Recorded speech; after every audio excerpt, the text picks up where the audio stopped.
remove the ideologies and things of this world. Right? That covering that got thrown on top of our people. Right? That covering right on that. What does God say? But God said, chapter 30, verse 1. Bring it out. I think you're hot. I think you're hot, but I just. Yeah, I love that. What's going on, fam? You got to say you got one fast. Let us give y'all the verse of the day. The verse of the day? Can we give y'all one verse? It is one scripture that I can keep going. Okay, come on. All right, bet. We're going to do it real fast. You want me to do this? Deuteronomy 28 and verse 68. I'm going to just break all this down so I'll just speed it up for you, all right? And the Lord, Listen, I'm trying to tell you what it sounds like. You have to leave right now. and the Lord shall bring thee into Egypt. The word Egypt go back to the Hebrew word Montezarn, which means bondage, slavery, or captivity. Remember that. Read it one more time. And the Lord shall bring thee into Egypt. Bondage, slavery, captivity. Go ahead. Again How? with ships. How did we get to America? On ships. Right? We literally just read that in the Bible. Right. Did that happen to everybody on earth? Or did it happen to a specific people? So by default, so far, who this got to be talking about? Right. Guess what? This same us that you disagree with us on, he's talking about the Hebrew Israelites in the Bible. Right? Moses is speaking to the Israelites and he told them. That's right. So if that happened to our people, You want a flyer, brother? God ever called us African? Right. Did he ever call us black? He created us in such a way. Well, it's not that it wasn't a separation, but you had names of the nations of people. You had nations and you had just actual names. Well, God did that for us. Right? Not in the sense of, oh, we hate this or we hate that, but just in the sense of people had, groups of nations had names to them. There wasn't a such thing as black person or white person. Nobody's black. I've never seen somebody this close. Right. Nobody's white. I've never seen nobody color piece of paper. Exactly. So the point is, this right here is representation of us. Because we the ones that went into slavery on ships, the blacks, Hispanics, and Native Americans, right? So by default, like I said, this has to be talking about our people. So far, right? We just gonna finish the verse we have to go. And the Lord shall bring thee into Egypt again with ships, by the way whereof I spake unto thee. Thou shalt see it no more again, and there you shall be sold unto your enemies. Remember, it just said you shall be sold into your enemies. So after we got off the ships, what happened? We got sold to our enemies. Go ahead. For bondmen Slave men and bondwomen, slave women. and no man shall buy you. That word God means redeemed because we're still in the land of the captivity that we're forced to take it to. Right, right. Just because we got a car, a house, a job, don't mean we're free. When we pay taxes, we're paying into the same government. So essentially, the point is, sisters, right? All we telling our people is we God's chosen people. We're the Hebrew Israelites. God never called anybody black, Hispanic, Native American, or any of these terms that are labels that are put on us now. Right? God made 18 nations of people and gave them names. Right. You understand? And our name as the people, we will be the Hebrew Israelites. Myself, I'm from the tribe of Judah. And then you obviously got 11 other tribes. Right. Right? So do y'all see our nationality on the sun? Oh, you said, oh, Dad, right here? So your father, okay, right here. She said, girl, nah, you good, right? So your father would be a Native American, so-called Native American, right? So you would On my mama's side, my granddad.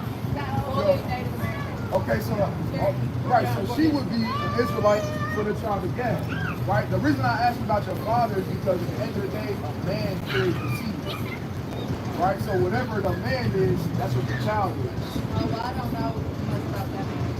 Okay, that's unfortunate. That's the curses though. That's in the Bible too. Yeah, that's in the Bible though. Right. You know that? Right. It literally said, real fast. It's Deuteronomy 28 and verse 54. Bring it out. So that the man that is tender among you and very I delicate. mean, at one point in time, our people used to show love to each other. It wasn't like hugs there. It was, hey, how you doing? Y'all doing all right? That's how we used to show up for each other. Not to say that that never goes on now, but it's hard to come by. Right? This is the point though. Go ahead. His eye shall be evil toward his brother, Said his eyes shall be equal toward his brother and who else? and toward the right of his bosom. Domestic violence in the household. Right? Pimping the women out, all type of other extracurricular activities that don't need to go on. Right? Go ahead. And toward the remnant of his He children, said, and toward the remnant of his children, which he gonna do what? which he shall lead. He said, which he shall lead. So in the Bible, it prophesied about the men leaving, you understand, his children. And And also not only even with children, but being at odds with women, you understand, as well as their own people. And you see that in everyday life, right? Us as so-called black people, who are we really? Are we black people or are we what else? What did God call us? Remember, who did we read about? Right, Hebrew what? You just said it. Right. So this is all talking about the Hebrew Israelites. And it said the Hebrew Israelite would have the evil eye towards his own brother. Obviously, so-called black on black crime. You said you was what again, sister? Dominican. Guess what? Dominicans and Haitians, guess what? Y'all on the same little island. And y'all don't like each other.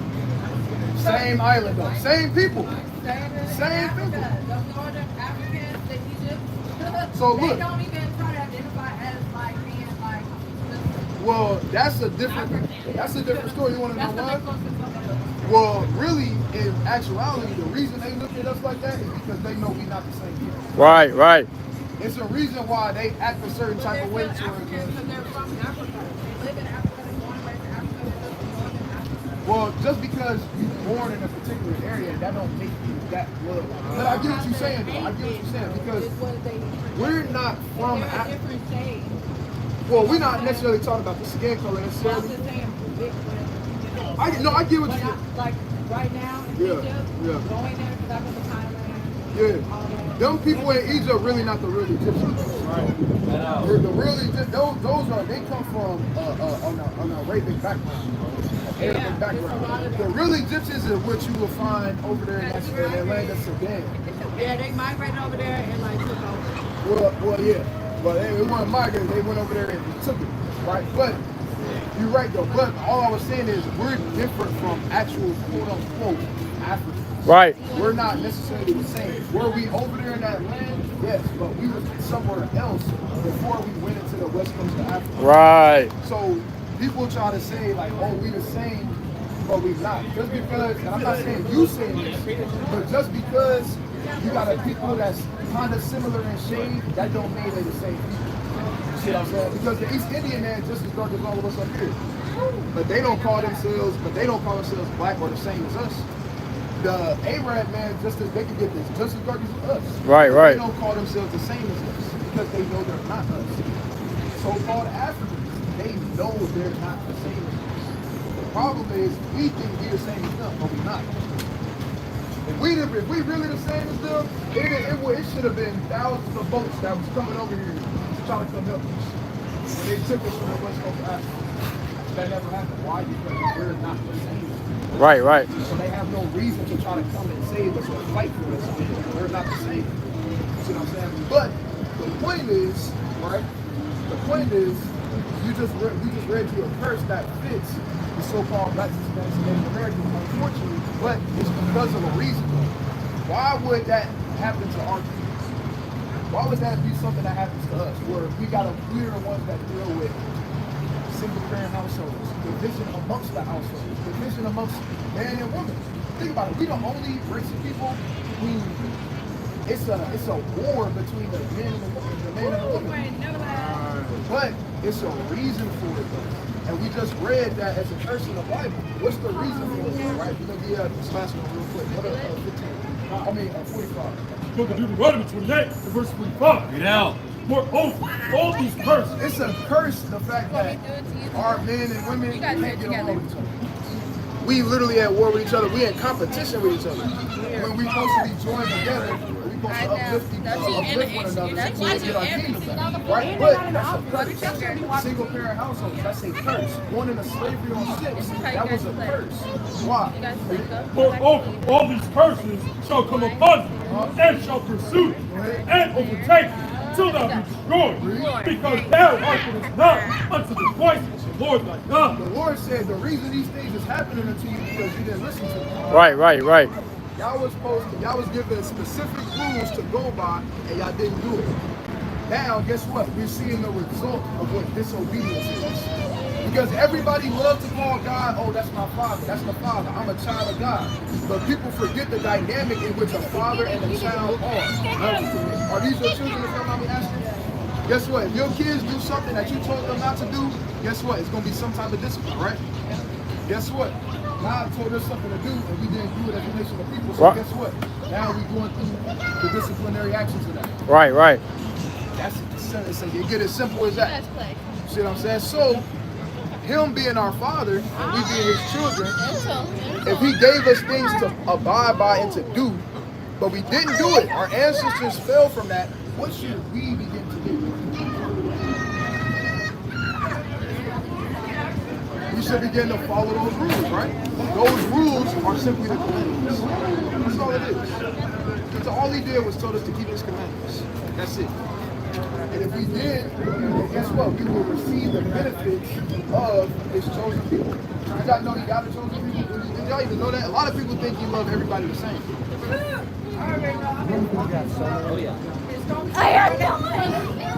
But really, two-sided though, sister, that's a good thing though. No, I'm saying it's a good thing that you're getting chastised. The only reason I'm saying it's a good thing that you're being chastised because if you wasn't and you was doing everything that you're doing, whether it be but there was never any repercussions from them on it. And when you read the book of Hebrews, you call that a blasphemy. Because guess what? If somebody else's kid's doing something wrong and they're not your kids, are you going to insert yourself into it and discipline them? Right, exactly. Exactly. You don't mind? So guess what? That's how the Lord do it. Right? Let me get this real quick. Right, bring this up. Deuteronomy chapter 8 and verse 5. Bring it out. Thou shalt also consider in thine heart that as a man chasteneth his son, The same way that a man would discipline his son, go ahead. so the Lord thy God chasteneth thee. He said, so the Lord thy God chasteneth thee. That's how the Most High God deal with it. So when we do wrong, guess what?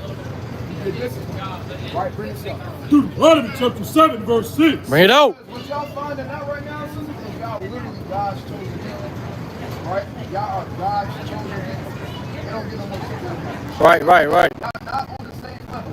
Right? The so-called blacks, blacks, Hispanics, and Native Americans are not on the same level as the other races on earth. Right. God said that. Are we about to read it? For thou art an holy people. Right? The word holy means different or set apart. It go back to the Hebrew word for God. A lot of people think holy means you're real good. No. Holy literally just means you're different or set apart. Right. Watch this, read. For thou art an holy people So thou art a set apart people, read. unto the Lord thy God. Go ahead. The Lord thy God hath chosen thee to be a special people To be a special people. unto himself Go ahead. above all people that are upon the face of the earth. So the Lord chose a nation of people to be above the rest of the nations of the earth. That's right. So the notion that everybody is the same or everybody is equal, God didn't do the same. Right. Why? Because we were his children. And as his children, guess what? We're going to treat us as such. So when we do good, guess what? We'll keep doing good. Guess what? We do good. When they disobey you and they act and they being ignorant or whatever they may be, guess what? And you will report. That's how it is with the Most High God and us. So we got to get back to the foundation, which is the commandments. Right. That's where it all comes down to in the first place. We went away from it. Our people don't even know how many commandments it is. People think it's 10. People look at this whole book, this whole Bible, and say it's only 10 commandments. See that? If it's only 10 commandments, that means that I can lay down with a horse. It's off. You can get mad at me. They don't say that in the 10 commandments. They don't say you can't lay down with a horse or you can't lay down with an animal. But guess what? In the law, in the book of Leviticus, it tells you can't do that. Right. So it's more than 10 commandments. Right. You understand? And these are the things that we got to get back to. Right? As rules. Are we doing it as strong black women or strong Dominican women? That's right. That's the whole point. That's the point. So the point is, y'all God's chosen people, y'all are the Hebrew Israelites. Y'all God's chosen. And as the chosen people, as the Hebrew Israelites, what do we got to start doing? Right. That's what it comes down to. You got to start following the commandments. Right? We all say we want to prosper in life. You understand? We all say we want to prosper or we want to get closer to God. It starts with, first of all, knowing who you are. That's right. And what he calls you. Right. You see what I'm saying? And then from that point on, so we give y'all one commandment, right? Y'all ever been to seafood boy or crab legs or anything like that? Crab, okay. He had a good couple of Oyster, okay. I like shrimp. Okay, like shrimp, okay. Okay, so shrimp, oysters, right? And you said crab, right? Okay, cool. Let's see what I'm not saying that. We just read right. Right, bring it out front of 10. Leviticus chapter 11 and verse 10. Bring it out. And all that have not fins and scales, So the fish that don't have fins and scales, don't say the word. in the seas and in the rivers and all that move in the waters, Right, so the things, the living things that are in the waters, if they don't have fins and scales, they shall be an abomination unto you. right? They shall be even an abomination unto you. Ye shall not eat of their flesh, but ye shall have their carcasses in abomination. Right, so we can't dabble in shrimp, crab, lobster, oysters, crawfish, and so on and so forth. Right? Those things, we got to separate ourselves from. They bottom feeders. Right? What's a crab? What's a crab? If a crab was, well, yeah, you're right. But if a crab was on land, we would do what? We would call it a spike. Yeah, it's the same thing. It's literally just in the ocean. Right? So those, and y'all gotta realize, y'all the daughters of the Most High God. Y'all are royalty. Y'all have to treat yourselves as such. You see what I'm saying? So if y'all the daughters of the Most High, Most High like, you said what? Hey, you want to be a pig? Hey, have that. If you want to be a bottom feeder, low life, hey. And that's where they get it from. You always eat. But guess what? That's not y'all.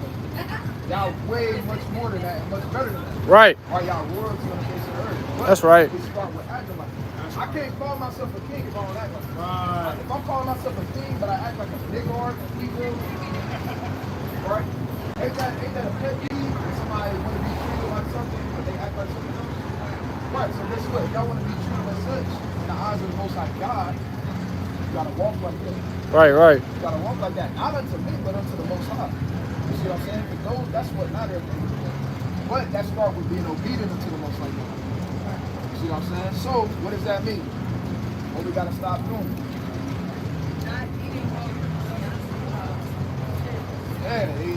Now that don't mean you can't eat seafood at all. It just gotta have fins and scales if you are gonna eat. Right? So salmon, tilapia, whiting, perch, so on and so forth.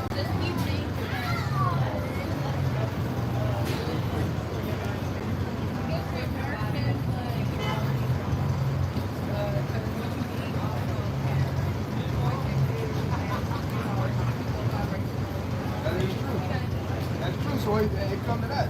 Y'all, what type of y'all be going to the cookouts? You know what I'm about to say? Because I know, like, what I'm not when you grow up, the most addictive thing is food. And when you're like,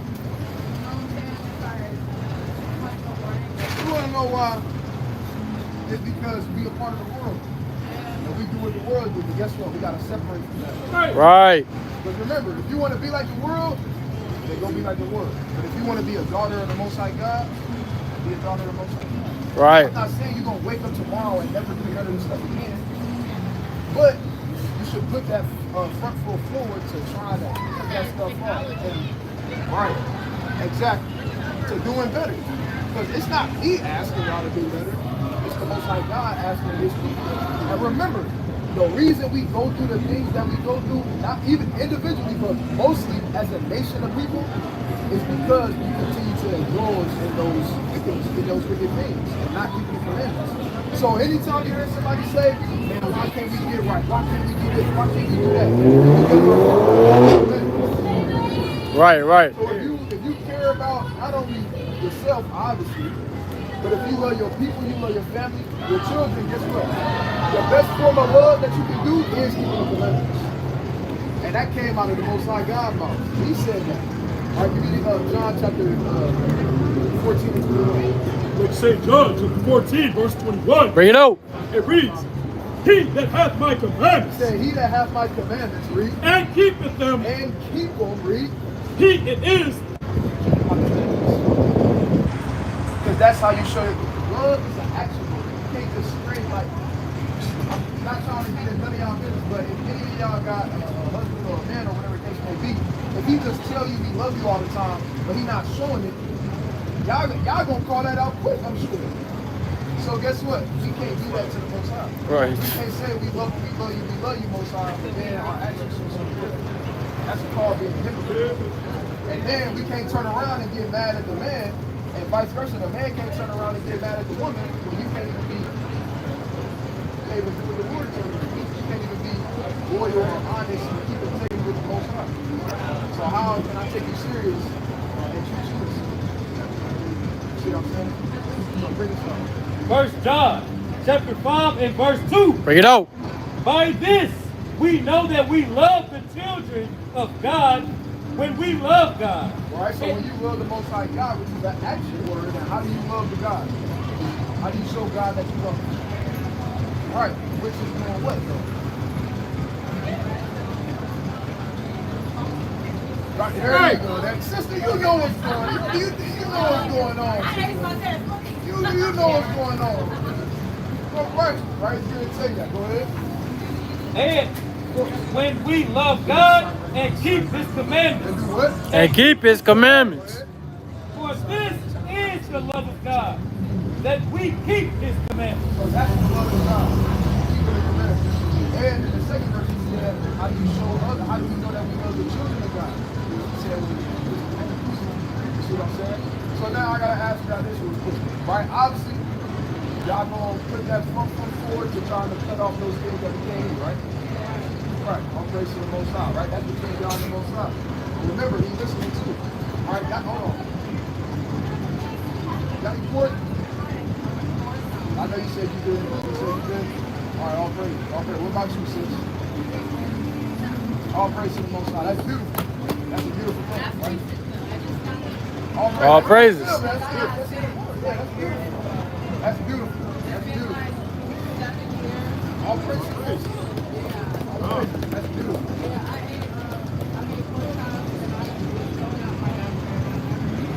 All praise to the Most High. Hey, the Lord did that. Right. Right, so now I gotta ask you guys one thing. Right? Y'all be sharing tea. Y'all be gossiping straight up. Yeah. Hey, that's odd. I said, do y'all be gossiping? Yeah.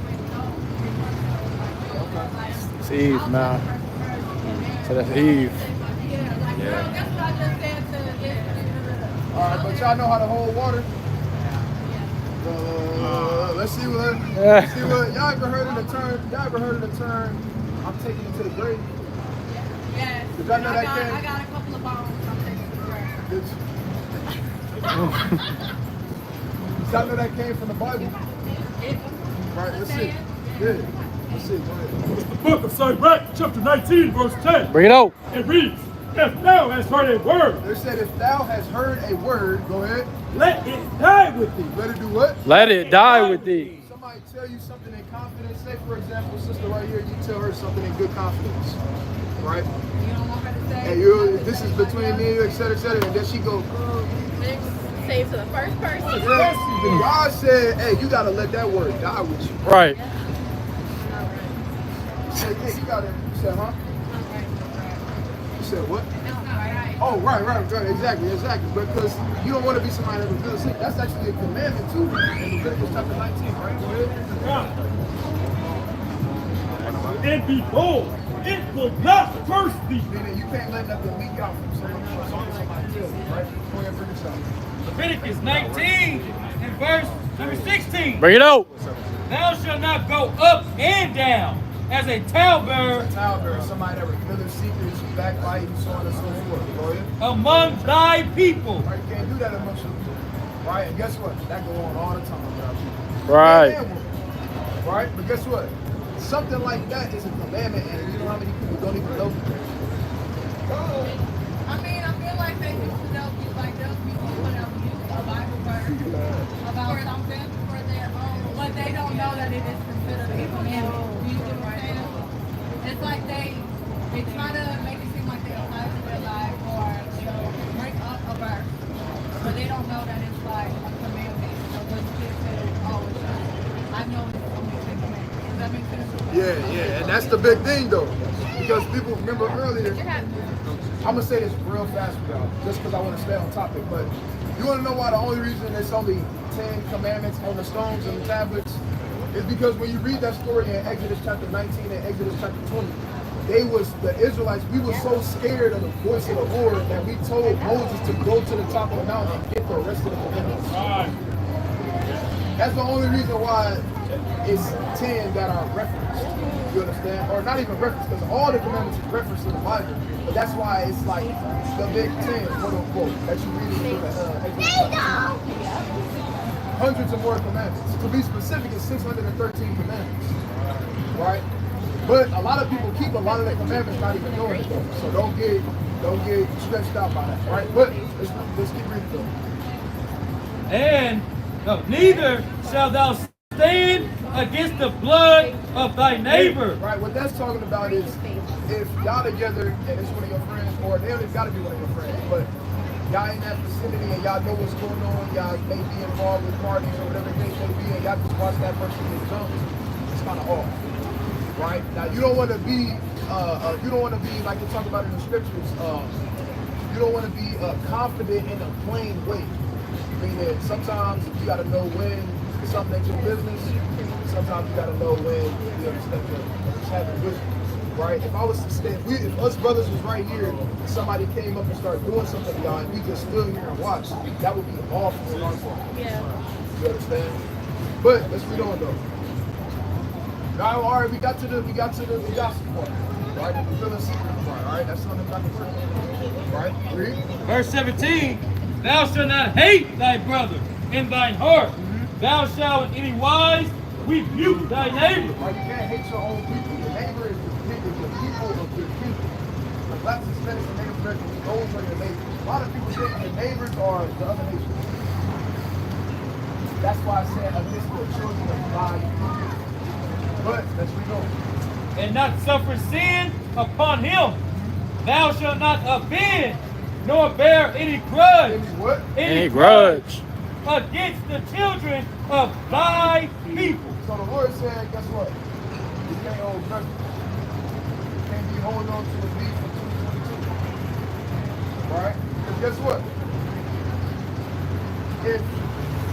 Well, first let me tell you, I don't want to just put that on y'all. Yeah, that is true, right? And you let somebody else have control of it. You walk in a room and your whole demeanor changes, your spirit throwing off all type of stuff. So now you let other people's spirits control you. But if that's something that y'all kind of deal with a little bit, you forgive the person. You don't got no grudges that you got to. I don't have grudges, but also That's good. It's not going to serve you. They're going to be like, John 16.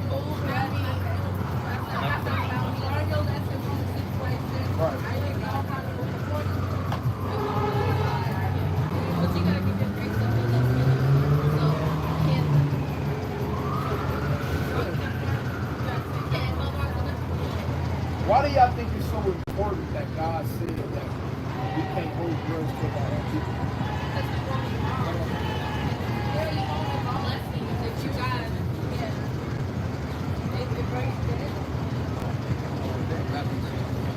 You said what? One more time, sister?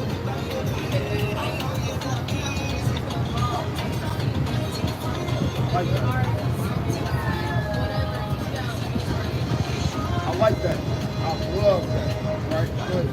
It's the book of St. Matthew, chapter 6, and verse 14. Bring it out. For if ye forgive men their trespasses, If you forgive people what they did to you, go ahead. your heavenly Father will also forgive you. Right, go ahead. But if ye forgive not men their trespasses, All right, go ahead. but if ye forgive not men their trespasses, neither will your Father forgive your trespasses. So the Lord said, if you don't forgive people for what they did to you, He can't forgive you for what you did to them. So, like you said, that's real important. That's significant. That's beautiful that y'all are forgiving for this. Right? Because you don't want to ever hold a blessing back or hold something back all because of really, you don't want to, it ain't that deep. Let it ride, keep it moving, continue to grow in the spirit. So, with all that being said, right? What did God call you? What did God call you? What did God call us, our people? Are you a black woman? Are you an African American woman? Are you a Dominican woman? What did you say your father was? Okay, are you a Mexican woman? Did God call you a Mexican woman? Right. Exactly. So why would we take what our oppressors gave to us and start calling ourselves that? What's your name if you don't mind me asking? Deja? So if I call you Leah, and I keep saying Leah, you gonna feel a type of way, right? But that ain't your name. I'm just saying, I know you wouldn't say, but I'm just saying that's not your name. So when our oppressors called us black, African American, Mexican, Dominican, Puerto Rican, all these terms, that's disrespectful. In the manner of us taking those different names and calling ourselves by that. The father feel a type of way like that. Your mother or your parents, they named you Deja, right? So if somebody come in and change your name, they're like, hold on, that ain't what I called you. Right. I called you Deja. I renamed you Deja, not me. You know what I'm saying? So like that, the Most High God, he's like, I named my people. What did he name his people? Hebrew Israelites. Right. So he's like, he don't want us to let other people, or not even let other people, but he don't want us. Right, exactly.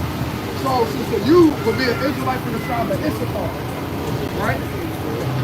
You an Israelite from the tribe of Issachar. You would be an Israelite from the tribe of Judah. You would be an Israelite from the tribe of Judah as well. All right? So that's y'all God-given nationality. Right? Right? That's what the Most High God called y'all, not what man. So I got to remember that, though. All right? Because I know y'all love the Most High God. So as loving the Most High God, hey, let's make sure we're showing that we love him. All right? So before y'all leave, how do you show God that you love him? I said, before y'all leave, how do you show God that you love him? Y'all know the answer. All right, by following the command. All right? And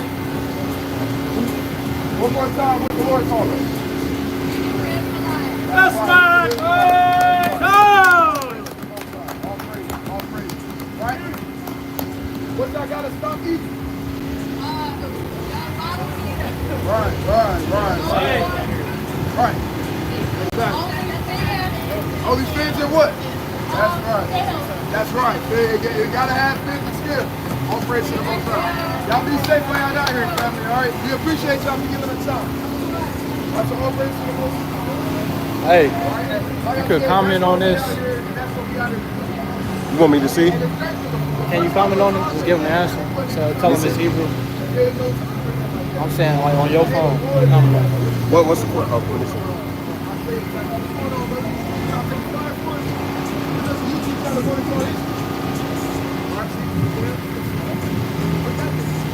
Just tell them it's Paleo Hebrew at 1968.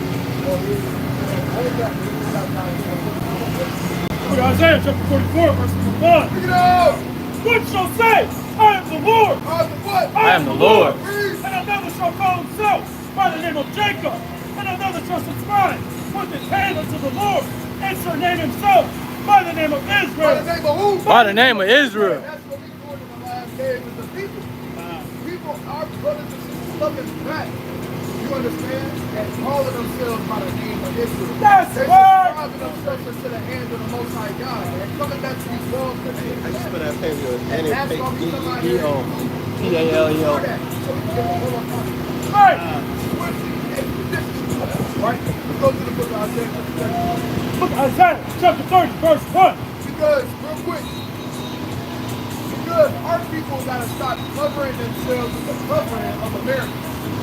And, right, they kind of talk about it. They're like, yeah, I kind of knew, but, well, one of the sisters, they're like, I kind of knew, but it's just you grow up and you around, like, and our people, they damn, it's like, I don't know, Devin, it's like you had a sibling, or you had an older brother, they kind of threw a cover over you when you was young, or when you was younger. You kind of, like, you kind of get to the, hey, you start running in the stuff, man. Right? That's what America do. You understand, spiritually and psychologically, as far as people, right? They throw that cover over, and now just go, we just walk. Right? You said it was the whole thing, chapter 9, the last verse, right? Go ahead and read stuff. Isaiah chapter 30, verse 1. Bring it out. Woe to the rebellious children, saith the Lord, that take counsel, but not of me. But not of who? But not of me. Sometimes people will take what Esau say over what the words of the Lord say. See that? Sometimes they'll take what they guys say, but make what they say. What? That take counsel, but not of me. And that cover what they covering. What? And that Cover what they covering. but not of my spirit. But what? But not of my spirit. The spirit of Babylon, the spirit of evil, the spirit of God, so on and so forth, right? That's that spirit that they cast about themselves. That covering. But guess what? In these last days, you got other people that got that covering that's coming for them. So what they doing, they going by and they snatching the cover off their brothers and sisters. Right? And what they doing, they throwing that cover of righteousness. They throwing that cover of righteousness. You know what I'm saying? That's why I say the guard for it, because he's trying to go to start it. I don't know. You said to me while you're out of here. Right? Oh, so that day they had sinned to sin. Sin to what? Sin to sin. What's going on, man? I say the guard, we still trying to go and start history. All praise to God. Right? That walk to go down into Egypt.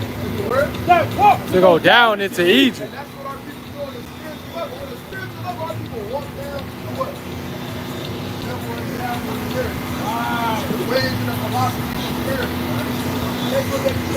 What do we got to do? We can't keep doing that. Right. Right? We got to do what? We got to remove ourselves from that. Chapter 9, verse 17. No, my God will cast them away. My God will cast them away. Because they did not hearken. They did not hearken unto him. And they shall be wanderers. Shall be wanderers among the nations. Among the nations. That's what our people love like them too. When they don't argue each other, or when they don't come back to the word of the Lord. You begin to become a what? Wanderer among the nations. Right? Hey, we want to wander among the nations. All right. What's going on? What's going on? We go after the customs of the world. We like what the world likes. We indulge in what the world indulges in. But guess what? Hey, we after that thing talking to our lives. Like you have to look at you have to look at Luke chapter 5. Right? Luke chapter 5. Right? We got to cast it out back right to the water. Luke chapter 5 and verse number 1. Put off from Jerusalem the garment of thy mourning, the garment of thy mourning, and affliction, and put on the comeliness. It said, hold on, it said, and the affliction. Some people put on that garment and the garment of affliction, not even do it. Not even do it. But they like to indulge in poverty, unfortunately. They like to indulge the way this life was beautiful and different. Right? What's going on, fellas? That's how I take the flowers for us. It's just a YouTube channel for us on Instagram. What's going on, fellas? That's how I take the flowers. YouTube channel for us on Instagram. So, here we go. All right, but that guy's so good in the next one, right? Hey, Lord, hey, wander spiritually and physically there with a wander among these places. Right, with those six directions. Our people have those six directions. Yeah, Celsius. That's About to say they say them why bad our for you. people are the ones that are in every single religion known to man. Heavily. In all the religions. Right? Atheists, all the denominations of Christianity, Catholicism, Hindus, spirituality, all the Egyptology, Pan-Africanists, all these different religions and ways of thinking, our people dabble in a lot of wanders among the nations with no sense of direction. Right? I was going to say, we hit all the landmines in the field and fall to all the food trucks. Right. We're going to follow the next one. Boom! Follow the next one. Right? But, you know, and put Hey, tell all him the this why he got put in covenants time of out the glory the that first cometh time. from God. Coming from Yahweh, coming from the Most High God. That's that covering, that's that garment. What's going on, brother? That's what I took a fire for it. Come on, Elf. Right, that's that covering, that garment that we gotta put on. That's what we gotta do. Right? Cast about thee a double garment of righteousness, What? of the righteousness which cometh from the out. Right? And we gotta put a double garment on, right? Of what righteousness? Right, you understand? That's what we gotta fall in. That's what we gotta cover ourselves with. Like in that, I forget what movie that was, but they had a damn cloak that turned you invisible, right? You gotta have that cloak that you put on that turns you righteous, right? That you cover yourself with, right? Or you put on a jacket and it smells like that particular person. You understand? That's what he's like doing, right? Put a jacket on that smell like you. But hey, we gotta do that with the wool. We gotta want to smell like the wool, right? We wanna get close to it, right? Michael, chapter 7, verse 19. Come on, family. That's how I get a fire for it. You got the YouTube channel going to start listening about what y'all put in the fire. All right, y'all better be safe while y'all here. Appreciate it. Be safe, kid. Book of Micah, chapter 7, verse 19. He will turn again. He will have compassion about us. You will have who? He will have compassion about us. And that's what you see. You see our people coming back to who they are, and they stop calling themselves black, they start calling themselves African American, they start calling themselves Mexican, right, and everything else under the sun. What is that? That's the mercy of the Lord. You got to think about it. At one point in time, the Lord was getting ready to exterminate us on the face of the earth. But His mercy is for us forever. Right. His mercy is forever. That's right. Every single day. Right? So, that's God. So, right? So, when somebody come back into this knowledge of the truth, that's the mercy of the Lord. So, what's your nationality? You're not African. That's Right? Go ahead. Book of 2 Ezra, chapter 7, verse 66. And that he is of great mercy, for he multiplied more and more mercies. What's going on? I'll take the fire. I'll take the fire. So YouTube channel going to our history is all who we are. All right, check it out, King. All right, you guys, show some people, brother. All right, be safe while you're down here. All right, we're the Israelites. For he multiplied his mercies more and for he multiplied more and more mercies to them that are present and that are past, and also to them which are to come. For if he shall not multiply his mercy, the world will not continue with them. The world will not continue with them, yet with them that inherit therein. See, that said the world wouldn't continue if it wasn't for the Most High God's mercy. All right? What's going on, King? You want to take the fire? YouTube channel going to our history about who we are. All right, hey, if you walk back here again, you gotta give us one minute. All right. You gonna go from the street. All right, go ahead. What's going on, brother? You gotta take the fire. It's just YouTube channel going to our history about who we are. All right, be safe, King. blessings, King. Micah 7 to 19. He will turn again. He will have compassion upon us.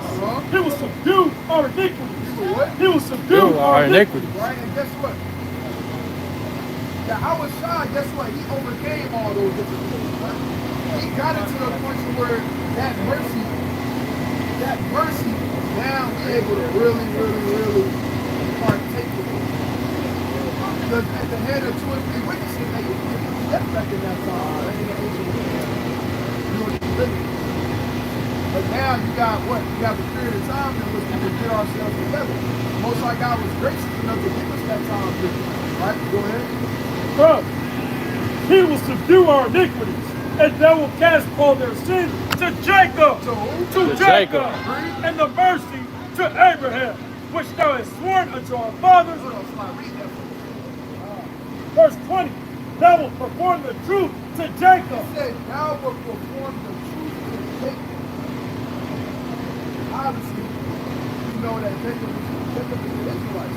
That's right. You understand? That's our forefather. He said, thou wilt perform the truth to Jacob. Thou wilt perform the truth to Jacob, and the mercy to Abraham, which thou hast sworn unto our fathers from the days of old. He said, from the days of old. That wasn't everybody on the face of the earth. That wasn't all nations on the earth. It said, he will perform the truth to Jacob and the mercy unto Abraham. Right? Which is going into what? Lineage. When we give you Psalms 107, give you Psalms 105 and start at verse 7. Psalms 105 and verse 7. Bring it out. He is the Lord our God. His judgments are in all the earth. What? His Judgments are in all the earth. Sometimes people be like, prove to me it's a God. Right, we're going on. Trying to take a fire for us. It's just a YouTube channel going into our history. All right, brother, you guys show some people, man. Y'all be safe while y'all here, man. Right? He said, God, Psalms 105 and verse 7. He is the Lord our God. His judgments are in all the earth. Right? Right, it said his judgments is through all the earth. What? People like to say, show me there's a God. Show me, prove to me it's a God. Hey, I do it. Look at the judgments that's going on throughout the face of the earth. Right. It was just a whole damn flood. It was almost a damn rebirth of the damn flood. Man. Right. Right. Literally. They still got bodies missing and still finding bodies. Right. Guess what? That's the judgment of the Lord. Right. Fire, them 4 stars that was happening a couple years ago, touching the whole sky, damn, a whole other color. The caves. That's the judgment of the Lord. It was just 7 suns in the damn sky, man. China. Guess what? That's the judgment of the earth. Right. That's the judgment of the Lord. Right? What Psalms chapter, what are Psalms 19:6. What are Psalms like? I want Psalms chapter 9 and verse 16. Psalms chapter 9 and verse number 16. Bring it out. The Lord is known by judgment. By what? By judgment. How did you say the Lord was known? By judgment. Which he executed. It said the Lord is known by judgment which he executes. It ain't hard to, that ain't the only way, but it ain't hard to understand that it's a God. Right, what's going on, family? I'm trying to take a fire for us. Just keep you trying to go into our history. You know who we are. All right, y'all guys, show the beautiful family. Y'all be safe while y'all around here. Right? But you know what we're talking about? Let's go back to this. The Lord is known by the judgment which he executed. Straight like that. The Lord is known for the judgment of which he executed. Same thing you read in 2 Ezra chapter 9 and 1 on down. Right? Give me that, matter of fact, real fast. 2 Ezra chapter 9 and 1. Because at the end of that, towards the end of that, what it said? Right, go ahead. 2 Ezra chapter 9 and 1. Bring it out. He answered me then and said, Measure thou the time diligently in itself. And when thou seest part of the signs past, which I have told thee before, then shalt thou understand that this is the very same time. Hey, Dan, you trying to take a flyer for us? Just a YouTube channel going into our history. It's our history, brother. Take. Yeah, when you give the nation, you forget your history. Then shalt thou understand that this is the very same time. The very same what? Very same time. Read. Wherein the highest will begin to visit the world which he made. They said, how did you know that it was the time in which he was going to visit the Lord he made? Through what? Through judgment. Right. And then what does he do? Read on. Therefore, when there shall be seen earthquakes Judgment. and uproars, then shalt thou well understand that the Most High spake of those Check your, things the what's from up? the days What's that? Going on, family? Something happened to Will. Just a YouTube channel going into our history. Y'all be safe by y'all down here. from the days that were before these. Straight like that. So when you see the judgment, that's the Lord touching the earth.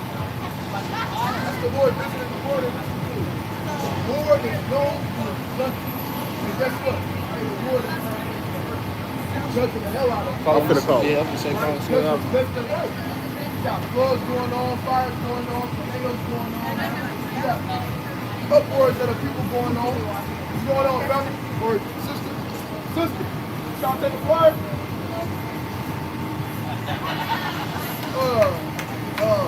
Hey, 4th of July, it was so many people in each city that was dying on that day.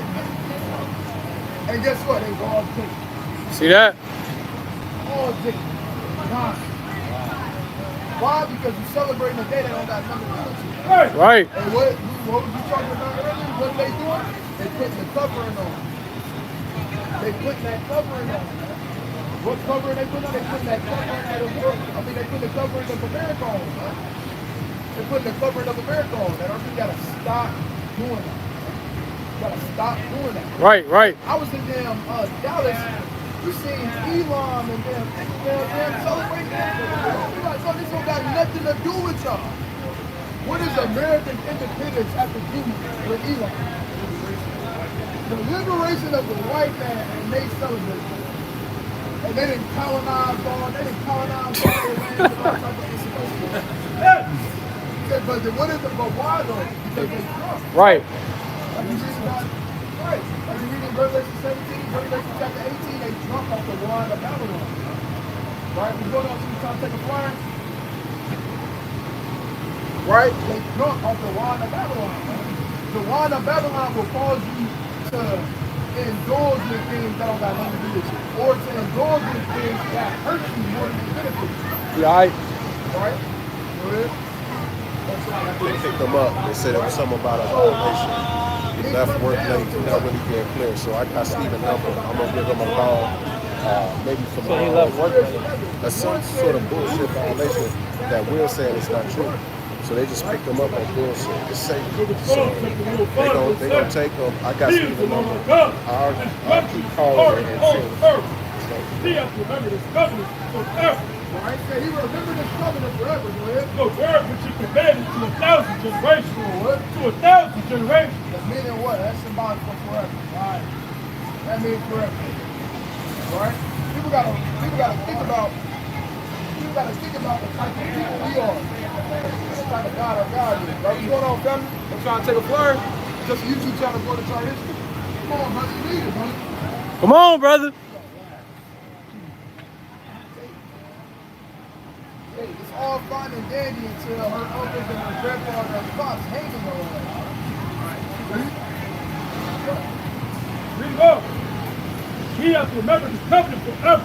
The word which he commanded to 1,000 generations. What? To 1,000 generations. Which covenant? You subscribe, didn't you? All right, what you learned? Give me one thing you learned. Did you watch it? Come on. Which covenant he made with Abraham and his oath unto Isaac. It said the covenant which he made with Abraham, his oath that he gave to Isaac, go ahead. And confirmed the same. And did what? And confirmed the same unto Jacob for his law. For a law, go ahead. And to Israel. And to who? And To Israel. For an everlasting covenant. That's right. It said for an everlasting covenant. The covenant shouldn't be something that's hard to be understood. The covenant is only for a particular group of people. It shouldn't be hard to be understood, but it's hard to be understood because people use it, what? They cover themselves with the cover. That's why it's hard for them to understand. Because they doing it, what? With the cover over. They keep running into the damn wall and the door right here. You just keep running into a hole in there, you just get running into it. And the door right here. Right? But, if you know it. Let's go back to that But the Micah chapter 7 verse 19. Bring it out. He will turn the test. He will have compassion upon us. He will subdue our iniquity. And thou will cast all their sins into the depths of the sea. Thou will perform the truth to Jacob and the mercy to Abraham, which thou hast sworn unto our fathers from the days of old. No, fine, I'll get on that, right? So it literally is all throughout the scriptures, things do what? They go through the bloodline. Right. But people love to say, oh, the bloodline don't matter. Bloodline don't matter. Right? Even in, go to Galatians chapter 3. Read Galatians chapter 3. And, give me one first. Galatians 3 verse 1. Bring it out.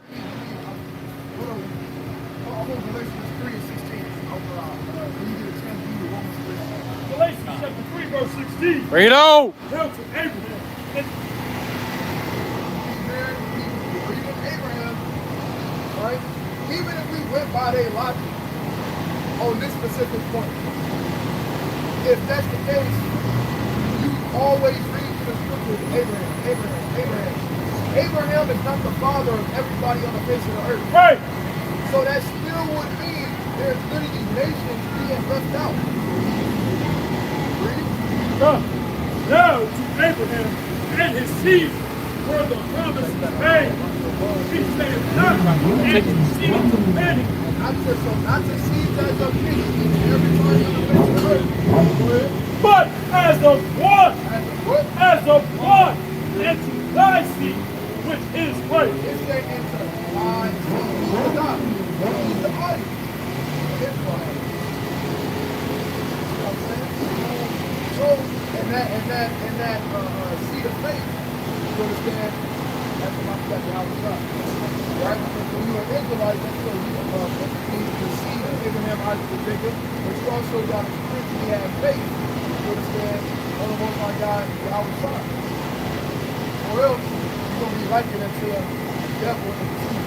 Like the Lord told you in John chapter 8. The letter of Romans. No, I said just keep an eye on it because I've been watching. What advantage they'll sneak up on the you. Jews? Because it ain't dark, you can't see the lights. For what profit is there of circumcision? Much every way. What? Much every way. Nah, ain't no problem. Much Every way. So Paul say it is an advantage, it is a profit, but these Christians out here, they say they don't matter. Me and the Hebrew Israelite don't matter. It's about God. Well, hold on, even Paul said much every way. He didn't say in some ways. He said much. Oh, read that one time. What advantage then have the Jew? For what profit is there of circumcision? Much every way. But he said in some ways. Much every way. He said much every way. How do you get around? He said in every way it's an advantage being the Israelite, being a Jew. But go ahead. Chiefly He said so mainly what? because that unto them were committed the oracles of God. Yahweh. Guess what? We was the one that received the commandment. Right. We was the one that received the laws. You understand? So on and so forth. So yes, it's the advantage of being an Israelite. You still have people that will come and try to pervert the word of the Lord to say it don't matter. But Paul out of his own mouth saying it do matter. But what they say, they'll go to what is that? They'll go to like Colossians, not Ephesians, but Philippians, Colossians, Philippians is so where Paul's saying, really, I have no confidence in him.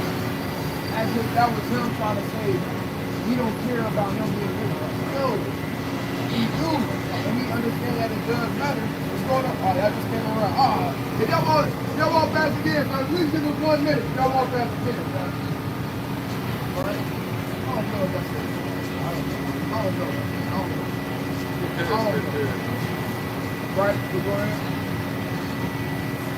Chiefly, Right? So, what do we got? We got to get back to these balls and the right? We got to get back to it, right? Or else we cast away. Right? Go to Jeremiah chapter 11. Verse 11. Start at 9. Jeremiah chapter 11, and verse number 9. Bring it out. And it reads thus. And the Lord said unto me, a conspiracy is found among the men of Judah and among the inhabitants of Jerusalem. Right? They are turned back. They are what? They are turned back. Guess what? Our people have turned back. We done turned back. Not unto the Lord. We done turned back, right? Away from the Lord. Right? And what's our job? To bring our people and have them return back into the Most High God. What's going on, brother? Take a flyer. It's a YouTube channel going into our history. Right? Go ahead. They are turned back to the iniquities of their forefathers. We went back to the iniquity of our forefathers, man. The Lord said, what will we learn? What we going to take into account? Right? It's the same in the world. In the world, they be like that. They'll say, they'll say like a good man will learn from his own mistakes. They say a good man will learn from his own mistakes, but a wise man will learn from the mistakes of others. So we got this book right here where we can read about all the mistakes that our forefathers made.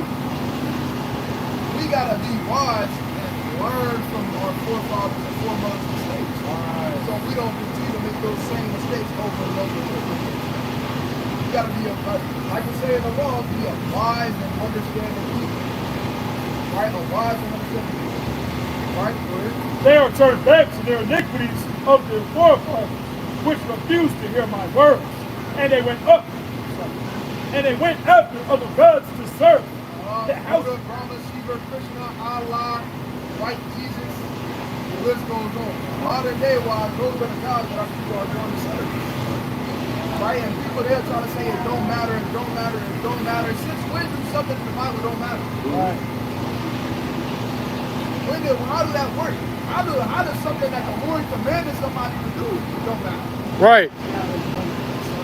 But it only don't matter when it's inconvenient for them. That's when it don't matter. Right? Go ahead. Lord. The house of Israel and the house of Judah have broken my covenant, which I made with their fathers. All right? You said which I made with their fathers. Guess what? That covenant they broke. Read. Therefore, thus saith the Lord, behold, I will bring evil upon you. Guess what? That's the reason for the situations that we get put in. Because Father, the Lord said, go to Deuteronomy 10, let's start at verse 13. The Lord said he gave us these things for our good, to keep these commandments. It's for our good. Deuteronomy chapter 10 and verse 13. Bring it out. To keep the commandments of the Lord and his statutes which I command thee this day for thy good. Not for thy bad. For thy good. Still put you on slavery. For thy good. For thy good, man. So these things, guess what? It wasn't to be a detriment to it, it was for our good. I went away from it. Right? Go ahead. Behold, That's right. Now, therefore, thus saith the Lord, behold, I will bring evil upon them, which they shall not be able to escape. Guess what? You can't escape the evil. I used to use this example all the time. LeBron James, a billionaire. LeBron James is a billionaire. And even LeBron James, guess what he got put on his garage door some years ago? The N-word. The N-word. Right? And a hard ER. And he is a billionaire. Rich. He's somewhere in Calabasas or something, wherever he is. And guess what? He still couldn't escape it. Yeah, you got Kanye too. Yeah, like you still can't escape it. And how many, we talk about it all the time, how many people are wealthy, rich, famous, and they go through that. They go through all the stuff we go through except financially. Literally. They go through everything we go through except financial issues. You still right. You still got family members and friends that are gone. You still suffer from depression. You still have relationship issues. You deal with the same thing I deal with. Only difference is you got money. That's only difference. Now some might say I'd rather have this money than be going through what I'm going through and be broke than what I'm going through. Hey, maybe. But guess what? I'd rather have a wisdom, knowledge, and understanding of the Most High God and go through what I'm going through than to be rich and not understand and still going to be different things. Right. Right? Let's be real. So you can't escape it. No matter where you go to Africa, guess what? You're still going to look at the same stuff. You go anywhere on the earth, you're still going to deal with it. You're at any stature, you're still going to deal with it. Nehemiah wasn't a low level in captivity. It wasn't a low level. What did Nehemiah say in Nehemiah chapter 2? He said, hey, he was sorrowful, he was weeping. To the point to where Artaxerxes like, hey, what's wrong with you? Why is your countenance sad? He like, guess what? It's about people. Even guess what? Nehemiah was still sad. Daniel, he was high in stature, and guess what? He got put in the damn lion's den. Let's be real. Behold,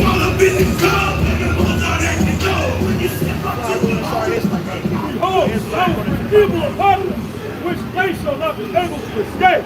And though they shall cry unto me, I will not hearken unto them. See that? He said, though they cry unto me, I will not hearken unto them. right? Our people, go to the book of Isaiah. You got precept? Go to Isaiah chapter 59 and 1. People will say, man, this going wrong, this is bad, that's bad, right? Suppose that. Right? Read that again. I'm going to listen. God, therefore thus saith the Lord, behold, I will bring evil upon them, which they shall not be able to escape. And though they shall cry unto me, I will not hearken unto them. I will not what? I will not Hearken unto them. Lord said, though they cry unto me, I won't hearken unto them. Then shall the cities of Judah and inhabitants of Jerusalem go and cry unto the gods unto whom they offer incense. See that the Lord said, don't cry to me, go ask Allah to this guy. Right? What's going on, fellas? That's how I take a flyer? All right, y'all guys show the people we got to repent, keep the commandments. Right? So, he said, look, go ask Allah to this guy. Right? And that's what Israel got to do. Israel got to have Allah sort that out. You got to have Allah say no matter what's about to happen or what's still going to happen. You understand to them from here. Guess what?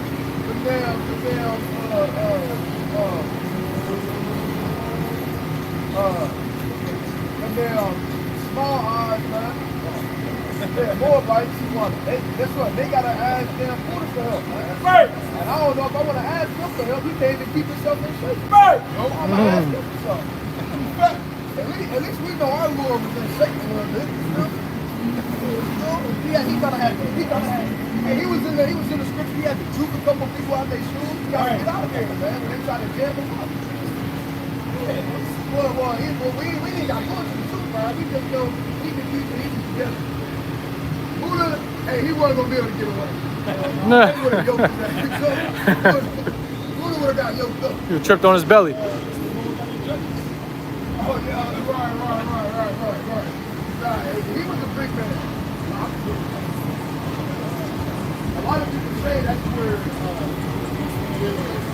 A lot of people say that's where he come from. But right, we don't want to go after these other gods, man. They have no benefits for us whatsoever. Right? Yep. Read on. Then shall the cities of Judah and inhabitants of Jerusalem go and cry unto the gods unto whom they offer incense.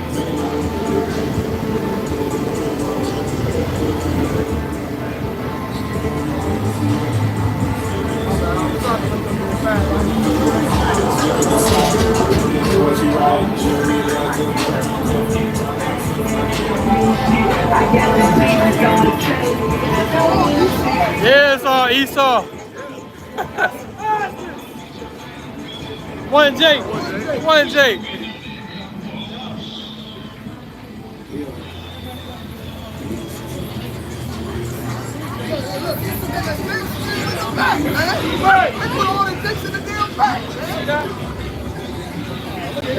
There go Eglon right there. Yes.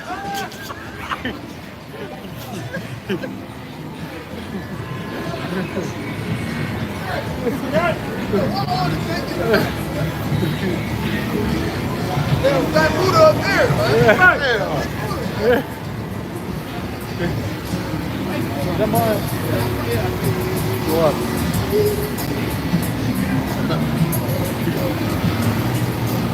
Come, move up. Then shall the cities of Judah and inhabitants of Jerusalem go and cry unto the gods unto whom they offer incense, but they shall not save them. What? But They shall not save them. Guess what? Those belief systems that people want to hang their hats on, that's not going to save you in the day and all them. That ain't going to save you, bro. Spend it. Spend it. That's not going to save you, man. Right? Buddha's not going to give us a way to how to navigate when you take those pictures. Those crystals around your neck not going to be able to help you get through shaky trouble. Nope. Allah, hell so not going to help you. They gonna be Allah head gonna be tired. Allah gonna be too busy trying to worry about them Israelites getting bonus still in. That's right. So he tied up right now. He not thinking about you, Jake. He ain't thinking about you, Jake. Right? Muhammad didn't even like black people. And he had black slaves in the Quran. Right? In the matter of fact, let's get on top of it. Let's keep reading. Verse 13. Break it out. It's like reading on verse 12. But they shall not save them at all in the time of their trouble. For according to the number of thy cities were thy gods. For thy gods. O Judah, and according to the number of the streets of Jerusalem, have you set up altars to that shameful thing. See that? The Lord said it's a shameful thing to believe in white people. Right. It's a shameful thing to believe in anything outside of this book right here. In regards to what? In regards to the doctrine, in regards to the book, or whatever. It's a shame.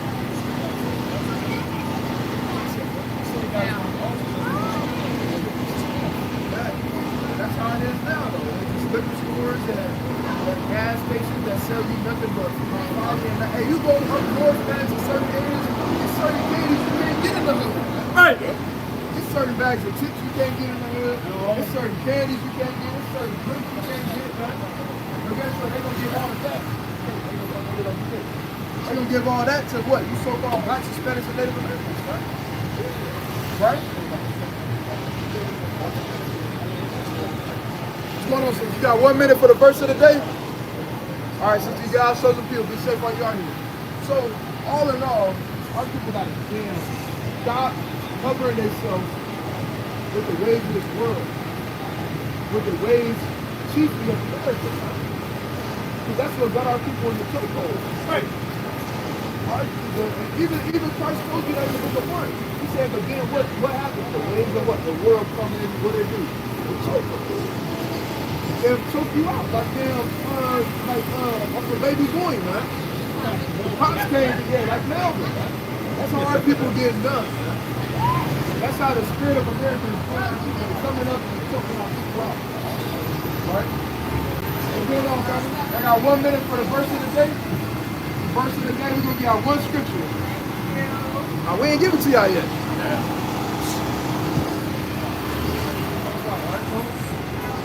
What verse you want?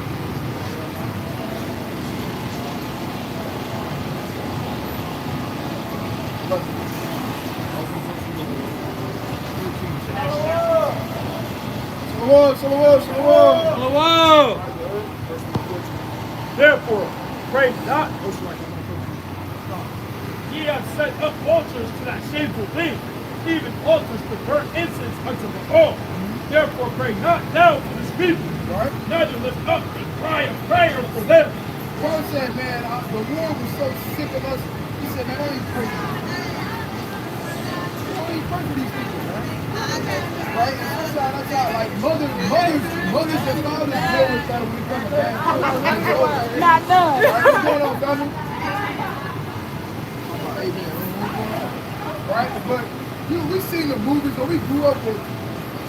We seen the movies where we grew up with family or friends who was a heartache to their parents, man. And what their parents said, what the mama said, I don't know what I'm gonna do with you.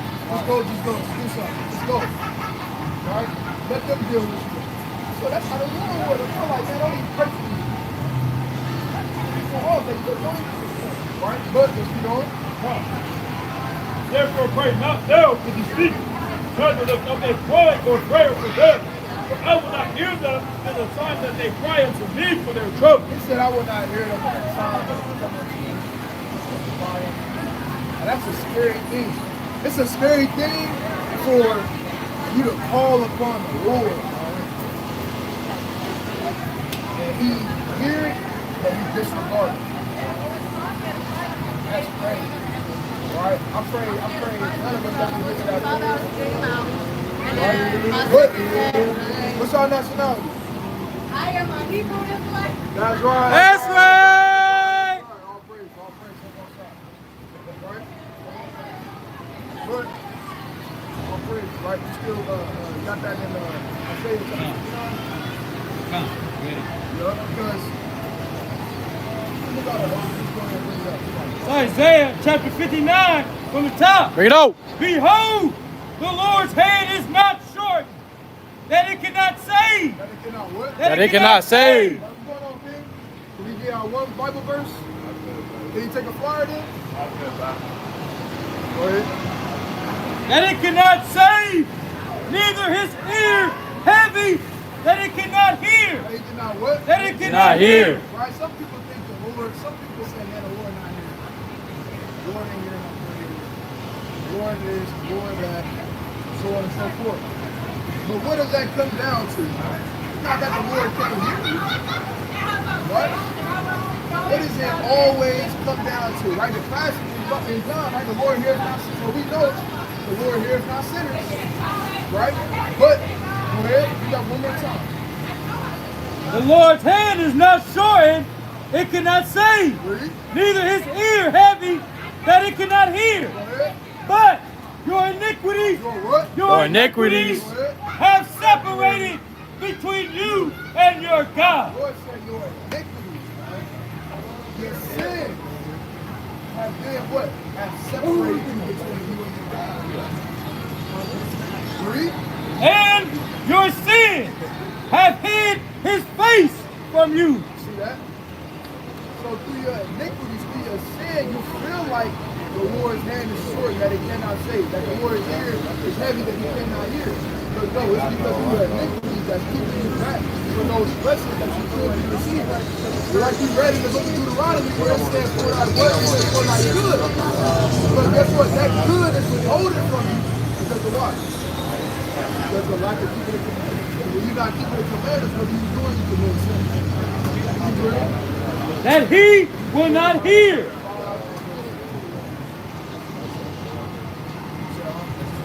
Right, read this down. Jeremiah 1, verse 1. Bring it out. It reads thus. Hear now this, O foolish people.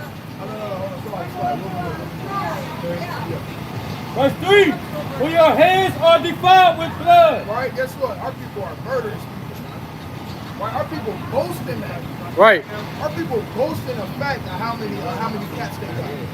Is that what the YN say now? Q50. How many cats? You said, huh? Yeah, Q50. Q50? Bloodhound Q50. You said what? They know who it is. But they say cats with the brother said, I'm up in the score. All type of stuff. But the point is they glorify killing their own people. Murder. Here's the flower blood. I just had a brother earlier. I talked to a brother earlier. I called him the king. A whole uproar then happened. Between him and his minister.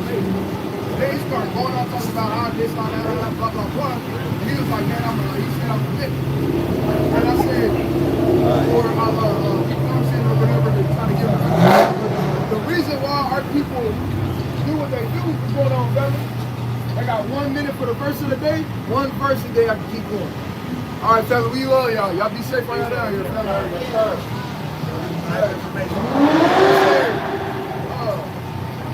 I said, people, they do what they do towards each other because of that same reason. They don't see each other like they warriors. They don't see each other like we kings, princesses, so on and so forth. You're not going to treat a princess like you would treat another word. Harlot. Like, yeah, harlot. You're not going to treat no princess like that. And guess what? But everything is out of course. You got people trying to treat harlots like princesses and vice versa. You got men, you understand, that get mad or say, I'm not a king. That's crazy. The reason that he gave you is crazy. That's why I say this generation is finished. Right, it's done. Right. Talking about we all got Johnson and stuff. Why are you calling me a king? I think that's crazy. Only a woman should be calling me a king. You can't even have respect for your own people no more. Right. I can't call my brother a king. But where does that line of thinking come from? That line of thinking comes from what? This generation. Right. From the line of what? This world. The world think it's crazy for another man to call another man.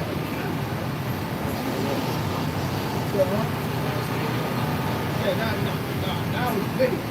Now it's gummy. That's what he said in Baltimore. stupid, dummy, all type of different stuff. That's like, dang. That's what they do. That's what they do.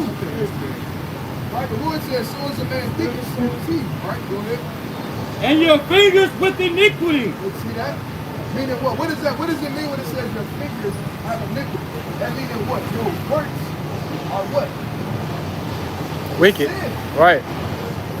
Because your hands do what? Your hands do. So when it says your fingers don't have iniquity, then guess what? Your fingers, guess what? Full of poverty, madness, vanity, deceit, senseless, concupiscence, wickedness, iniquity. Go ahead. Your lips have spoken lies. Your tongue have muttered perverseness. None calling for justice. None do what? None calling for justice. Nor any pleading for truth. For what? For truth. People will plead for the lies more than they will for the truth. And the prime example of that is in the scriptures with what? You look at Proverbs chapter 28, man. Right, give me Proverbs chapter 28 real quick. You can jump in. That's it on that. Proverbs 28 started at 4. The book of Proverbs, chapter 28, verse 4. Bring it out. They that forsake the law, They that forsake truth. praise Remember, the the law is the truth. Right, right. The law is the truth. So they that forsake truth, read, praise the wicked. praise the wicked. Huh? And what did that say in the book of Isaiah? Huh? What did it say in Isaiah? Right there on the time. Yeah, my bad. I did say that. My bad. 59:1, right? But I believe it was verse 3. Verse, look at the wings of blood Oh, yeah, 4. Verse 4. Bring it out. None calling for justice, nor any pleading for truth. They trust in vanity. See that? It said, neither does anybody plead for the truth. People will sell out to plead for falsehood before they do it for the truth. What's going on, King? What's going on, Kevin? Right. Go ahead, but it said they do what for falsehood or vanity? They trust in vanity. They trust in vanity. They trust in vanity and falsehood. Right? For why? Right? Book of Proverbs, chapter 28, verse 4. Bring it out. They that forsake the law, Because they forsake the law. Will you forsake the law? Right, go to Proverbs chapter 17. And 4. Proverbs 17. Right, hold on. Proverbs chapter 17, and verse number 4. A wicked doer giveth heed to false lips. He said giving heed to falsehood. So when you do wicked, guess what? You attain into falsehood. Right? You become like a magnet on this. You revert what? Back to falsehood. Right? You trust in falsehood. Right? It's hard for you to discern the truth from the falsehood, right? When you doing what? You working it. Right. they that forsake the law, praise the wicked. But such as keep the law, contend with them. So it's I guess you call it a mountain. But at the end of the day, it comes down to you gotta forsake the ways of the world, right? Take that covering on, but also what? You gotta trust in the Most High God. You gotta attain unto truth. Right. Remove that iniquity from your fingers, like we read in Isaiah chapter 59 and 4. Remove greed, so like you gotta remove that iniquity from your fingers. So you can walk in that truth. Right. How you gonna walk in the truth when your head and your hands are defiled? Right. When your hands are defiled, it's hard to walk in the truth. Right, right. See that in Jeremiah 5, right? Jeremiah 5 and 21. Hear now this, O foolish people, and without understanding. God, verse 20. Declare this in the house of Jacob, and publish it in Judah, saying, hear now this, O foolish people, and without understanding, which have eyes and see not, which have ears and hear not. Fear ye not me. What do you want to say? Fear ye not me. A lot of people don't fear the Lord. People don't fear the Lord and they show some action. Go read. Fear ye not me, saith the Lord. Will ye not tremble at my presence, which have placed the sand or the bound of the sea by a perpetual decree, that it cannot pass it? And though the waves thereof toss themselves, yet can they not prevail. Right, so the Lord is obviously a powerful king, man. A powerful king, but guess what? We gotta learn to fear the Lord. But he said, hey, if you don't fear me, the furnace into the one who is the door of men. Now you have to, right? Who sleepwalking. Right. If it wasn't for us, you guys would have been fucking Yet Zion. can they not pass over it. But this people have a revolting and a rebellious heart. He said they have a revolting and a rebellious heart. Go ahead. They are revolted and gall. Neither say they in their heart, let us now fear the Lord our God. Let us do what? Let us now fear the Lord our You God. don't come today and say, you know what? Let me start getting myself together. Let me come back to the Most High. Let me start taking it serious. Right? Read. That giveth rain, both the former and the latter, in his season. He reserveth unto us the appointed weeks of the harvest. Your iniquities have turned away these things. It said what? Your iniquities have turned away these things. Your iniquities have turned away what? They turned away the goodness from you. Have you read over, like you said, Deuteronomy chapter 10 and 13, it said what? All these commandments are there for your good. But it said, guess what? That good is withholding from you. Read. And your sins have withholding good things from you. See, that's why your sins have been withholding good things from you. Right? So when your hands work iniquity, when iniquity dwelleth in your tabernacle, guess what? Those things go away from you. Right. Okay? Hey, brother, you want some water? Brother. Water came.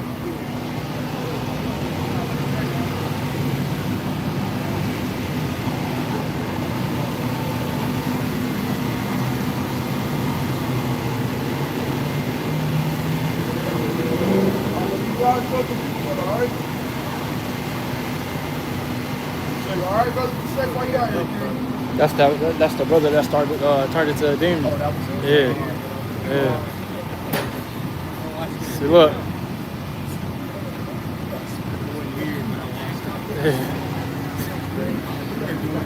Yeah. Pretty good. You about to trigger him. So you was about to trigger him. It says, verse 25, your iniquities have turned away these things, and your sins have withholding good things from you. Right, the same thing we read in the book of Isaiah chapter 59 and verse 1. Isaiah 59 said what? Read it one more time. Verse 3, for your hands are...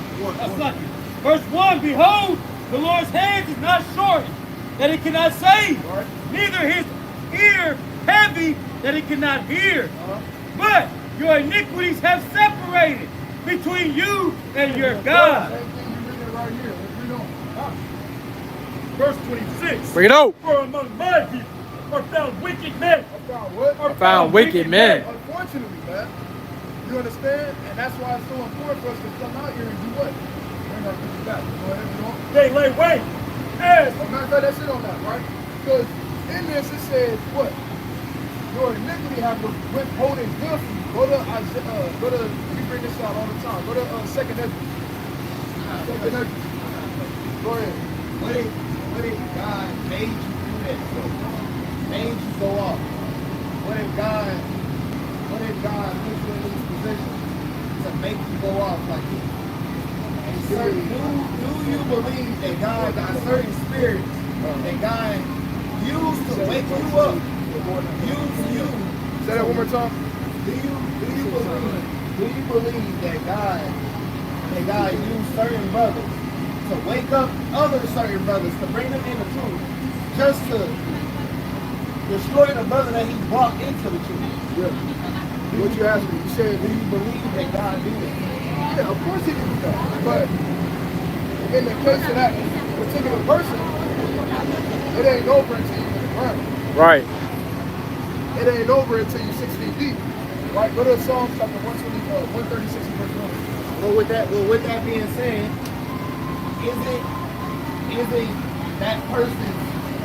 it up to that person whether he come back to the Lord or not, if God is the one who did it in the first place? Say that one more time. Is it up to that person? Is it truly up to that person to come back to God if God is the one who did it to that brother in the first place? Watch this. Bring this out first. Psalms of David, chapter 136, and verse 1. Bring it out.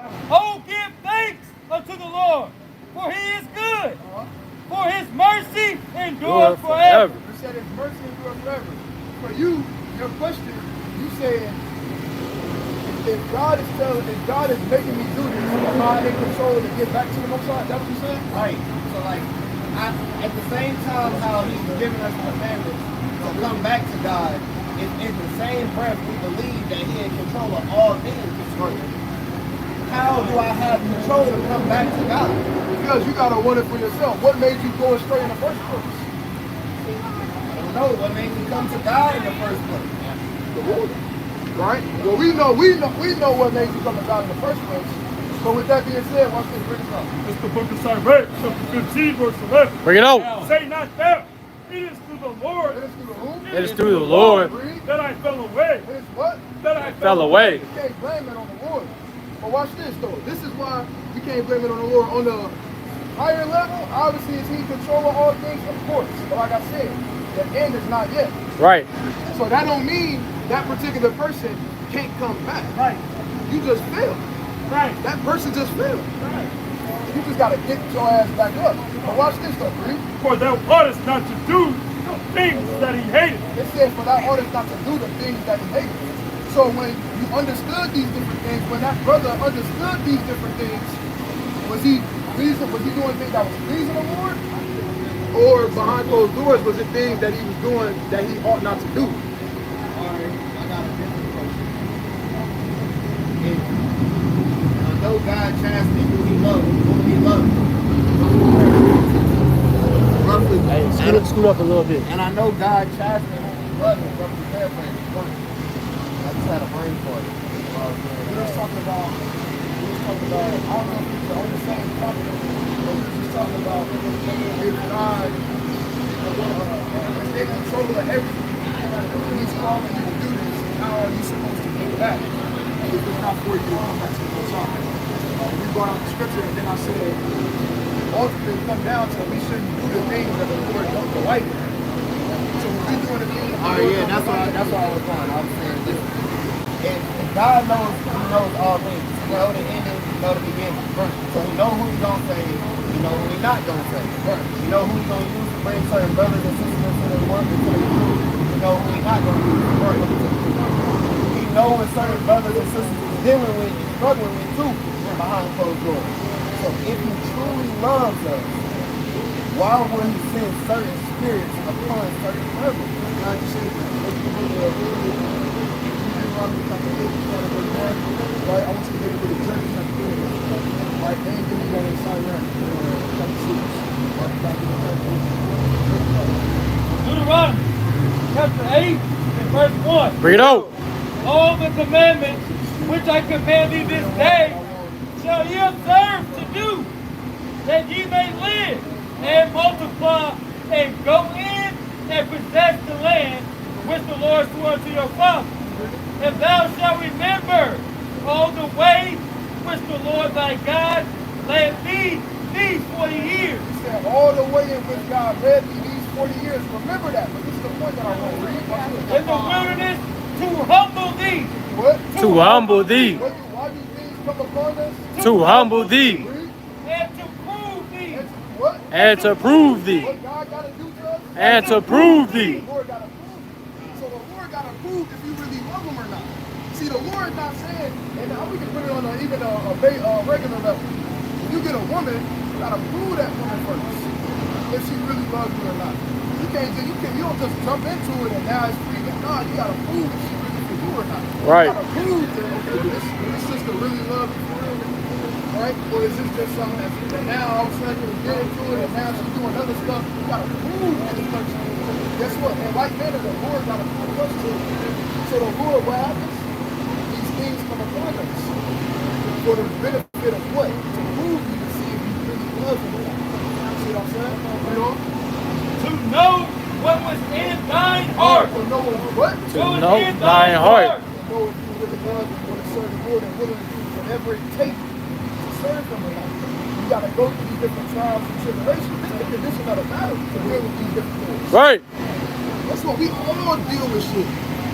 But your love that you got for the Most High gotta surpass all the spirits that you deal with. Right. And you gotta get to the point where you like, damn, I'm dealing with this, but you know what? This don't got power over me. I'm not gonna let it have power over me.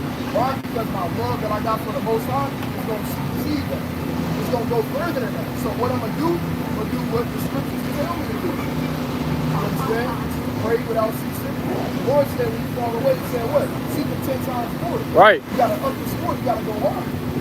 Right? If you don't increase with the times, because the times get evil. So if you dealing with something and you don't increase what you're supposed to be doing, guess what? The spirit's just gonna get stronger and stronger. Right. That's why you staying stagnant or why you decreasing. So what you gotta get stronger and stronger. Right? Bring this up. Come on, the book of Judges, chapter 3, verse 1. Bring it out. Now these are the nations which the Lord left to prove Israel. What? To Prove Israel. It's always going on. To prove Israel. You always gotta prove this. You got to prove people. If any of us got a woman, we prove it. Right. We get a friend. Right? Bring that up. Hold that, bring that up. God, it's the book of Sirach, chapter 6, verse 7. Bring it out. Now what is good a friend? Now, what? Thou wouldst get a friend. Prove him first. Prove him first. So the Lord in this give me go to 2nd Ezra chapter 7, starting verse 9. The Lord gotta prove us, because the Lord, like I always say, we have an inheritance that's waiting for us. Right. He like it's already there for you. You just gotta hold up the go end of the market. Alright, so what is let me get this real quick scripture, then you got The book of 2 Ezra, chapter 7, verse 9. Bring it out. If the city now given it to a man for inheritance. actually we can hold it. Say What is day in and day out? You think about God, you think about the Lord, you even think about certain scriptures, but like blowing so much. Forget the scripture. Dealing with lustful women, miscarriage, abortion, all type of stuff. But like you even think about when it comes to him, keep the commandments. You can't even build yourself up enough to even wear fringes. God did these things. Did he?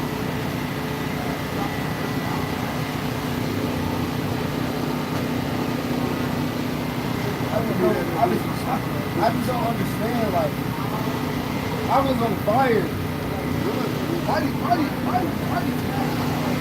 what did the Bible say?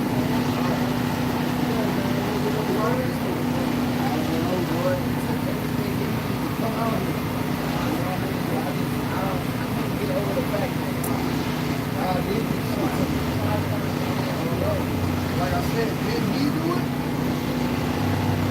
Or is it the actions that we doing and partaking in the moving process? We can't blame it and say, God did this, God did that. We just run it out where the Lord said, hey, say the Lord has done this. But that ought not to be the reason for people like not yet. But what we got to do, what you got to understand, is that it's not over. Right. The fact, first and foremost, the fact that you can be here right now, what's the name of the Most High? What's the name of the Son?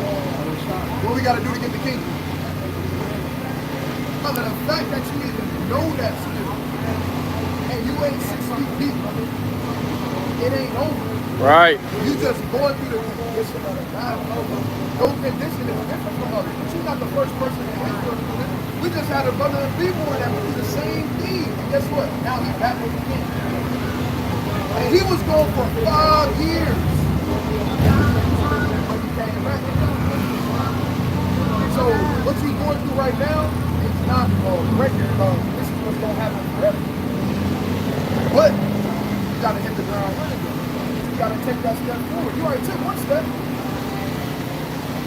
You could have, brother, you know how many times brothers that came, multiple brothers that told you to come to camp, brother, and you didn't show up, but you showed up today, right? Oh, crazy. You didn't have to come, brother. But the fact that you're here right now, seeking these questions, asking these questions, brother, one, that's what you're still going to do. Right. First of all, because you're seeking these different things, you just won't answer. Two, brother, all that takes is to hit the ground running. All it takes is for that one step, and then that next step it might drag. That next step you put in front of the other one, then the other one in front of the other one. Now you're back walking in the woods. Right?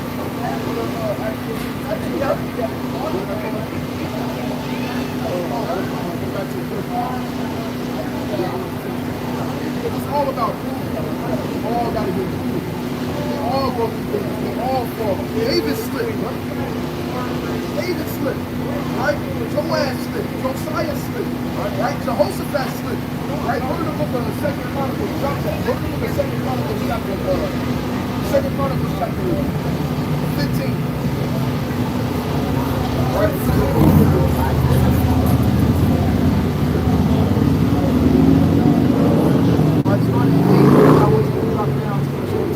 Second Chronicles chapter 15, verse 8. Bring it out. And when Asa heard these words and the prophecy of Oded the prophet, he took courage. He did what? He took courage. So this king, guess what? He got encouraged in the Lord to keep the commandments and do the right thing, and guess what he did it? And guess what? This king fell away. Right? Let's keep reading. He took courage and put away the abominable idols out of all the land of Judah. Fire. Doing the work of the Lord. Read. Out of all the land of Judah and Benjamin, and out of the cities which he had taken from Mount Ephraim, and renewed the altar of the Lord that was before the porch of the Lord. And he gathered all Judah and Benjamin, and the strangers with them out of Ephraim and Manasseh, and out of Simeon, for they fell to him out of Israel in abundance. Right now, let's drop down and let's see what happened when he got removed and stuff got hard, when he got rebuked. Right? When he kind of fell away from the Lord. Let's see how he reacted. Then we're going to get another example of how a different king reacted. 13. That whosoever would not seek the Lord God of Israel shall be put to death, whether small or great, whether man or woman. And they swear unto the Lord with a loud voice, and with shouting, and with trumpets, and with cornets. And all Judah rejoiced at the oath, for they had sworn with all their heart, and sought him with their whole desire. And he was found of them, and the Lord gave them rest on the mountain.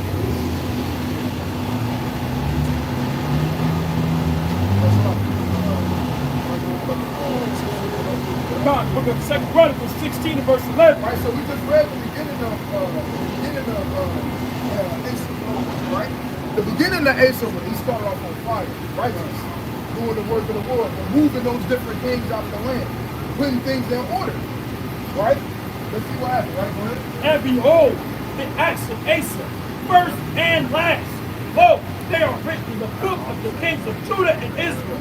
And Asa in the 39th year of his reign was diseased in his feet. Right, he was diseased in his feet. So the Lord plagued him with a disease because of his disobedience, as you read in the previous chapter. Go ahead. Until his disease was exceeding great. What? Was Exceeding great. Yet in his disease he sought not. Yet in his disease he sought not to the Lord. He did what? He sought not to the Lord. Even when that thing got put upon him, he didn't seek the Most High God. Right? And when you read, really what I want is when he became removed. Because he got rebuked because he was going on. And the Lord plagued him with disease. And guess what? He didn't go seek the Lord. But he stayed within his... So what? This is 2 Chronicles 16 verse 7. Bring it out. And at that time, Benaniah the seer came to Asa, king of Judah, Right? So the prophet came to him, go ahead. and said unto him, because thou hast relied on the king of Syria, and not relied on the Lord thy God. So because you relied on these people instead of relying on the Most High, or because you relied on women, or greed, or anger, or strife, or whatever that take a person and have them to increase in this truth, because you rely on that, read. Therefore is the host of the king of Syria escaped out of thy hand. See that? That is begin to come spiritually. You understand? But, right, the end of him, you understand? Guess what? Go back to the end of him. God, verse 13. So like I'll start at 12. 13. And Asa slept with his fathers and died in the 41st year of his reign. Right, so he got disease in his feet, he got removed, he didn't seek the Most High God and the things that he did when he began to decrease, right? Let's read about another king, which something similar kind of happened to him, but let's see how he responded. 2 Chronicles chapter 19 and verse 2. Bring it out. And Jehu the son of Hanani the seer went out to meet him and said to King Jehoshaphat, This is when King Jehoshaphat, he had just helped the northern king. He was the wicked king, right? Ahab, he had just helped him. And he wasn't supposed to do that. So now he's about to get dealt with. And we're going to see the difference between him and between what Asa did. Go ahead. shouldest thou help the ungodly and love them that hate the Lord? Right? He's like, wow, so he's going to help the people that hate me? Read. Therefore is wrath upon thee from before the Lord. Right? Nevertheless, there are good things found in thee. So he said it's wrath that's going to come upon you because of the decision you decided to make. But nevertheless, it's still good in you. It's still good within inside of you though. Right. Read. And that thou hast taken away the groves out of the land, and hast prepared thine heart to seek God. Meaning you done did these things in the past, you understand? You good things. So you still got good in you. But read, keep reading. And Jehoshaphat dwelt at Jerusalem. And he went out again through the people. Through the what? Through the people. Read. From Beersheba to Mount Ephraim. And brought them back into the Lord God. Yeah, what? Brought them Back into the Lord God. So we dealt with one that got reproved and rebuked, and he waxed worse and worse. Right? Then we read in one that got reproved and rebuked and got on, but guess what? He went back to the first works. He besought the Lord. One didn't, the other one did. Brother, guess what you're doing right now? Listen to the Lord, brother. That's that. You just gotta take it. Right. That's all it comes down to. Like I said, it ain't over until you in the dirt. Right? That's why the Lord said what? The Lord said, for nobody can praise you in the grave. Right? After we in the grave, we can't do it. And that's it. We can't do nothing. That's the end of that. And it's right. But while you still got breath in you, brother, you gotta use that to get back to the most high God. Right. Right? You got the first one.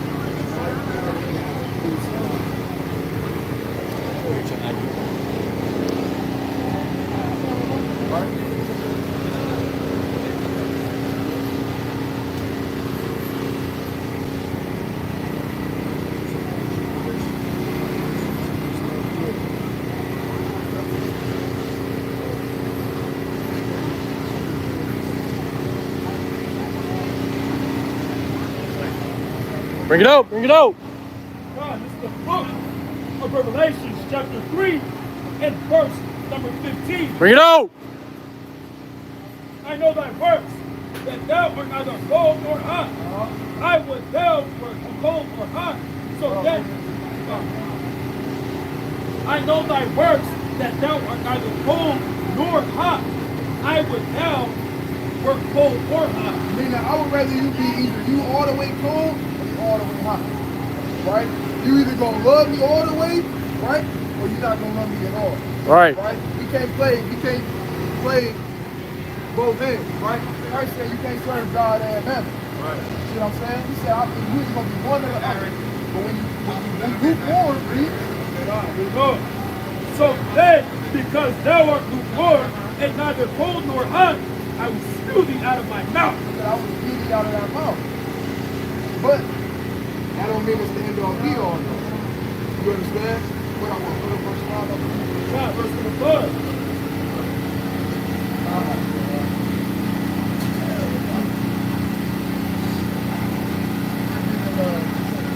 Time to go. It says verse 15 and verse 17. Bring it out.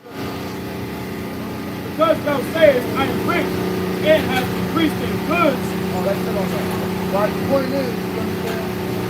When we dealing with the Lord, you may be lukewarm for a little while, but nobody know how much mercy somebody got.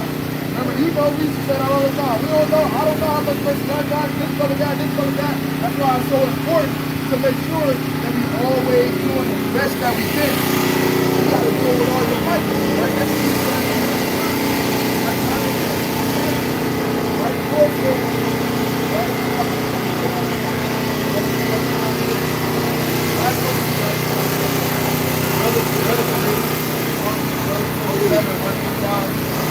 Job 27.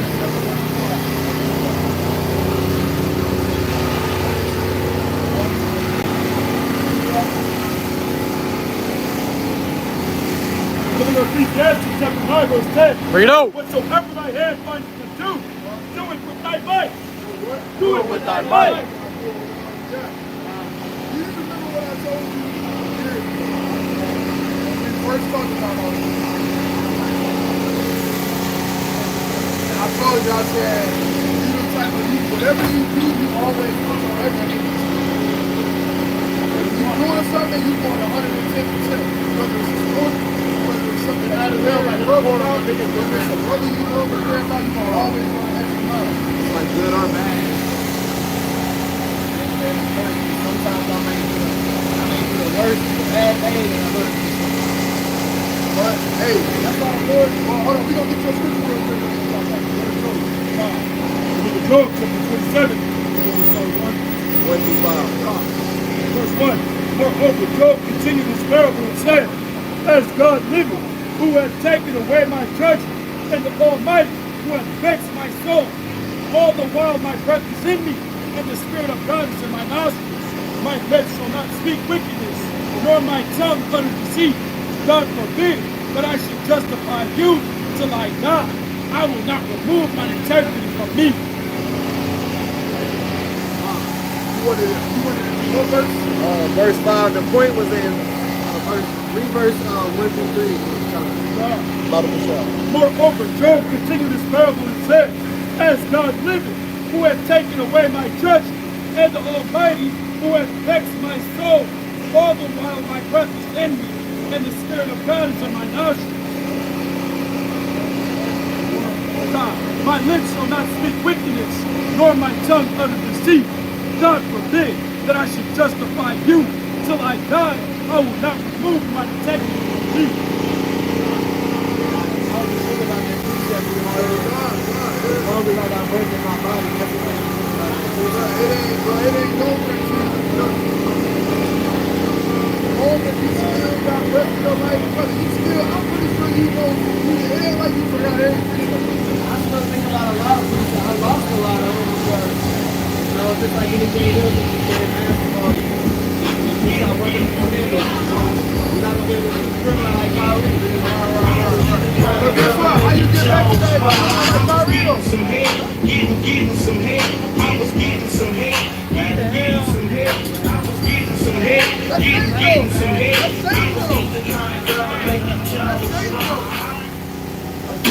All you ladies pop your pussy like this. Shake your body, don't stop, don't miss. All you ladies pop your pussy like this. Shake your body, don't stop, don't miss. Just do it, do it, do it, do it, do it now. Lick it good, suck this pussy just like you should. Right now, lick it good, suck this pussy just like you should. That's how you know it's mad at what's going on right now. He's like, damn, he's looking at me, man. And we standing back, and that brother goes back to minute, and he goes back like a solar goes.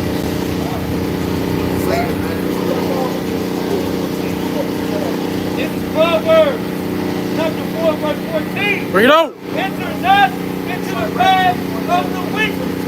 They go not in the way of evil men. Go not In the way of evil men. Avoid it. Avoid it. You're supposed to avoid all unrighteousness. You gotta flee from it. Read. Pass not by it. Turn from it. What? Turn from it. You gotta turn from it, brother. Go to side rack. Go to the book of side rack. Hold that. Go to the book of side rack, chapter 17. And verse 24. Side rack 17 and 24. Bring it out. But unto them that repent. What? But unto To them that repent. Brother, all it takes is repentance. It ain't like you want to repent. Right now, for brothers and sisters, our people, the so-called legislative to be able to come back unto the Lord. Right?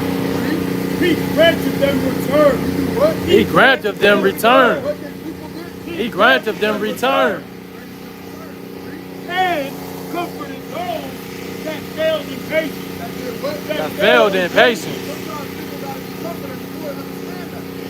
That's why he put it in the same way how you saying, Lord, nigga, guess what? He gave my beard up. He could be him right here and try to give you that mercy and that grace. Right. Take that, get that and go and take them steps. He could have give you a home. Right out. Satisfied by all of this. Following up the precepts. Follow precepts. That ain't the sad thing about it. That's a good thing. Because it could be right, it could be the other way around. Right. It could be you don't feel no type of conviction, don't care, don't remember the precepts, and it just is what it is. That's what it could be. And it may be like that at times. But when the Lord do put that conviction in your spirit, when you do put that hope to want to get back in your spirit, you gotta take advantage of it. Right. That don't mean it's always gonna come. Right? Return us to the Lord and forsake the sin. Forsake thy sin. Right? Return us to the Lord and forsake thy sin. Make thy prayer before his face. What? Make thy prayer before his face. You gotta make that prayer before the Most High God's face. Pray to the Lord. You know the name of the Lord. You know the name of the Son. You know the commandments. You know what's required of you. You know these things. It's just about doing it. Right? It's just about doing it. Right? But it's hard as hell to do the wrong. You know that. Right. You going through right now. Hard as hell to do the wrong. That's why brotherhood is so important. Right? And make thy prayer before his face and offend less. And offend less. You gotta shave off them offenses one by one. Or 2 by 2, 3 by 3, whatever the Lord put in your spirit. You gotta shave them off. Just keep shaving it down. Keep shaving it down. It ain't gonna happen. Lord willing, it'll be fighting. I'm not saying it can't. But it might not happen all in one night. But that don't mean you're discouraged and go and revert back to all the same way. You gotta get up. Try again. Keep getting up. Try again. The Lord said, adjust that up. You go to scripture. What do 7 mean? Read number of times. He said, adjust. He didn't say this man fall 1 time. 2 times. He said this man fall 7 times.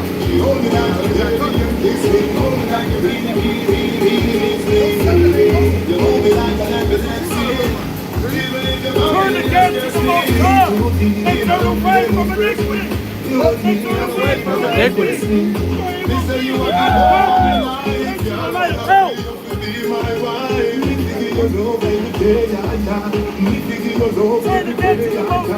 And turn away from iniquity. Turn again to the Most High and turn away from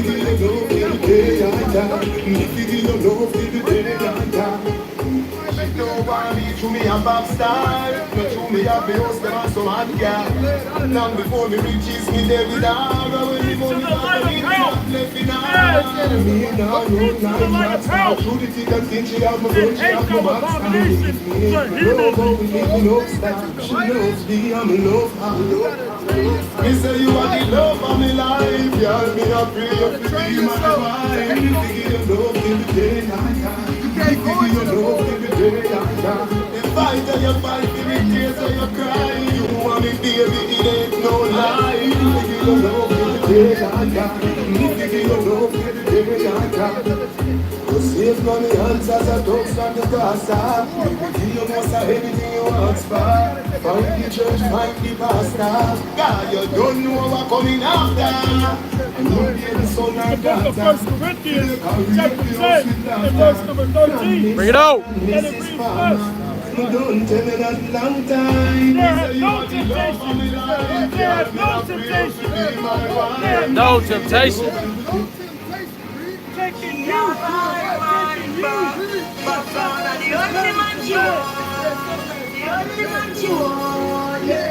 She don't hear it, she a him heart. I will be trying to call like the stop down. The only man she want. The only man she want. Our man says she very special. Very special. You're a giant, you're not a. You are a man front line, you're not a. Yahweh. It's faithful. It's faithful. It's faithful. It's faithful. It's faithful.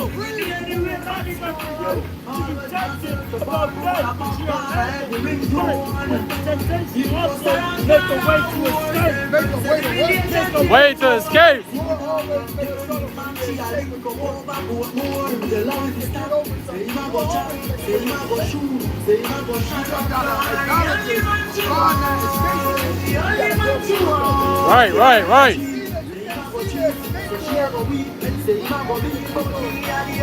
Moses. Right.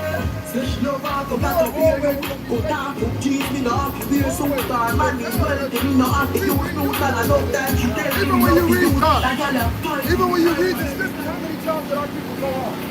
As a basic.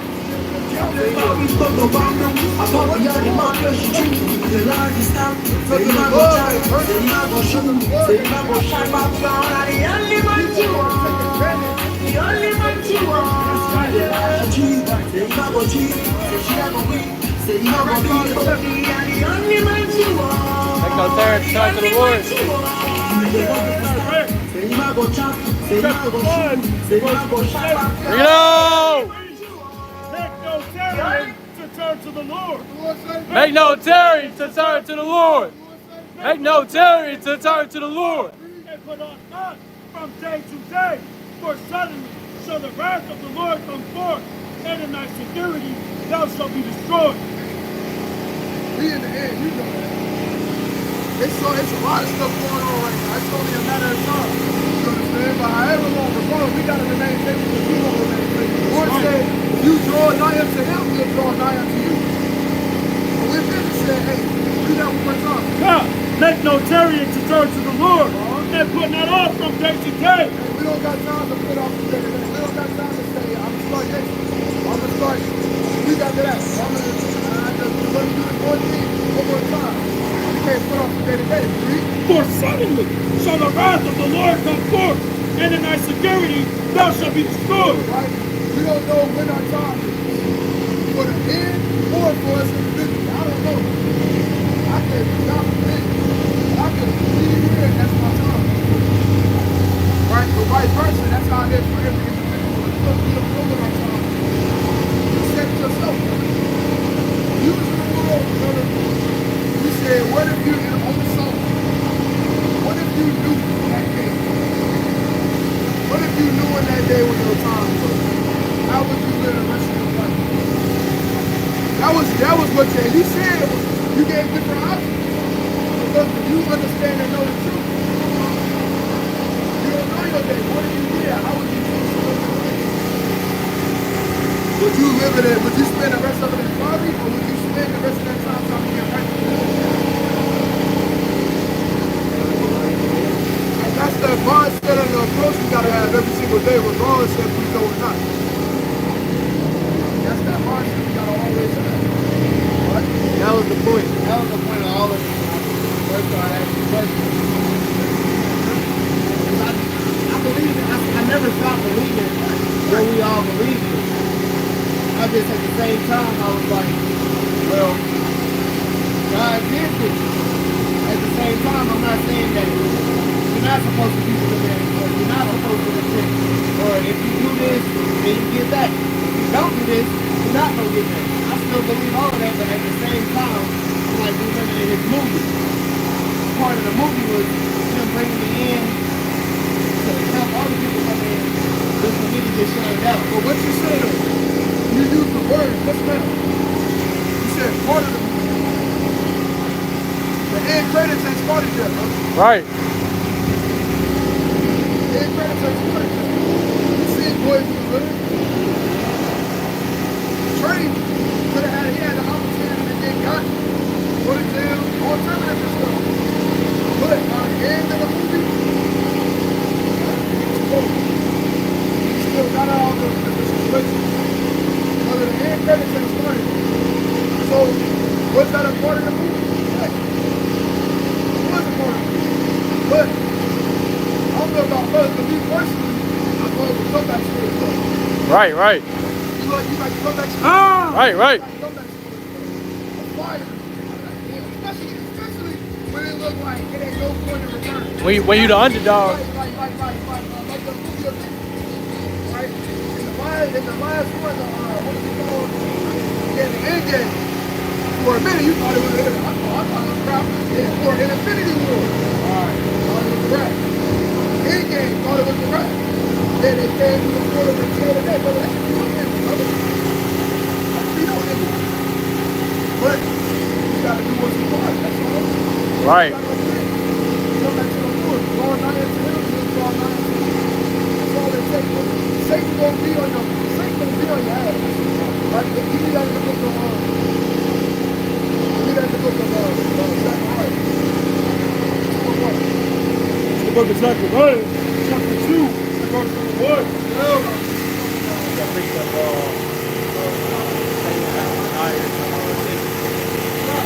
I lifted up my eyes today and looked, and behold, a man with the measuring line in his hand. Then said I, whither goest thou? He said unto me, to measure Jerusalem, to see what is the breadth thereof, and what is the length thereof. And behold, the angel that took and talked with me went forth, and another angel went out to meet him, and said unto him, Run, speak to this young man, say, Jerusalem shall be inhabited as towns are thereof. 22, 31, 34. Lock it. Hey, y'all.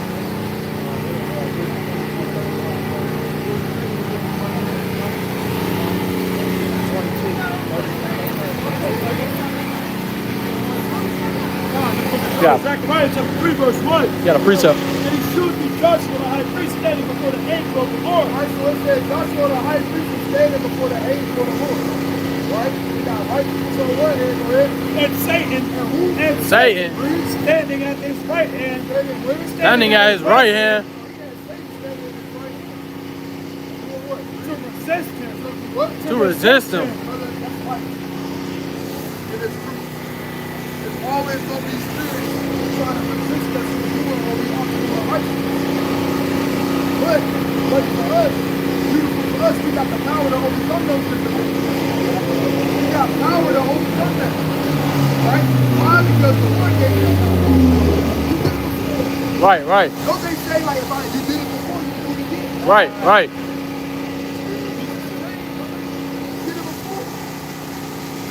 You came out of the world, everything all that. Why you did it before? Because you can slip. You will slide back. Right? But we don't finish it. And the Lord said unto Satan, the Lord rebuke thee. The Lord what? The Lord rebuke thee. What we got to do? The Lord rebuke thee. We got to rebuke them spirits. We got to rebuke Satan. Right? When those precepts come in the mind, that's enough. But we also got to rebuke them.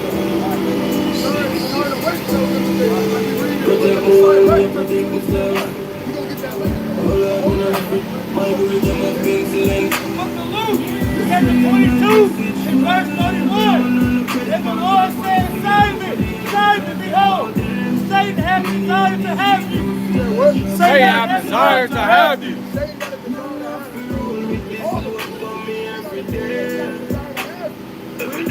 That he may sift you as wheat. But I have prayed for thee. But I have prayed for thee. I have prayed for thee. You don't know what the Lord is doing for you. Hold that. We're going to go right back to that real quick. That thy faith fail not. That's what? That thy faith fail not. You just stumbled, brother. You failed. You just protected. Nobody else been the water. Nobody myself and father boy. We prefer stay hungry and full up with belly.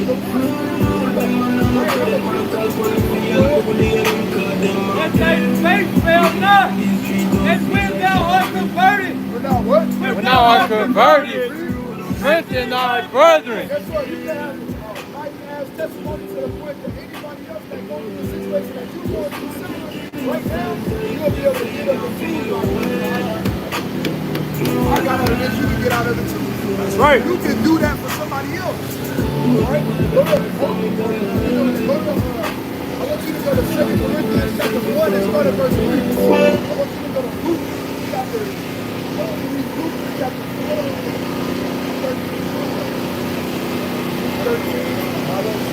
Bring us up. 2 Corinthians chapter 1, verse 3. Bring it out. Blessed be Yahweh, even the Father of our Lord, our Son, the Father of mercies, and the God of all comfort, who comforted us, Who comforted us in all our tribulation, Right? It said we come to the blessing on tribulation, brother. This is you being comforted from the Lord. Who are put in your spirit to ask your coming here, that's your working with, brother. That's him saying, hey, I'm gonna throw you this, hey, notice the point, you gotta catch it. Read, this is the point. That we may be able to comfort them which are in any trouble. So the Lord said, look, we comfort other people so that they can take what they can do to go comfort others. So you can't look at it like, this is just it. He did it, I'm with you, this is what he made me to be. Now you gotta look at it like and have that mindset of, this is just my story. It's just my story now that you come back from. If he even mightier than I was before. Right. Right to yourself. Luke chapter 13, verse 6. Bring it on! He spake also this pearl. A certain man had a fig tree planted in his vineyard. You know this parable, go ahead. And he came and saw fruit thereof, and found none. And then what? Found none. So the most I got, you can look at it like that. I'm seeking this tree with fruit on it, ain't got no fruit on it. Then said he unto the dresser of his vineyard, behold, these 3 years, What? These 3 years. What? These 3 years. I come, taking fruit on this fig tree. I said, I can't, I'm trying to get, I've been doing it for 3 years. I'm trying to give him the benefit of the doubt. I'm trying to give him the sign. I'm trying to give him the hope. Trying to get him back into the tree. And found none. Cut it down. What the Most High will say? Cut it down. Most High be like, man, cut it down. Take them all the way to the point where it ain't no return. Take them all the way. Why cover it? Hit the ground. All that knowledge, understanding that you got, give every single ounce of it to him, to somebody else. But read the point. And he answering said unto him, Lord, let it alone. Let it alone. Let it alone. This year also, till I shall be about it. Let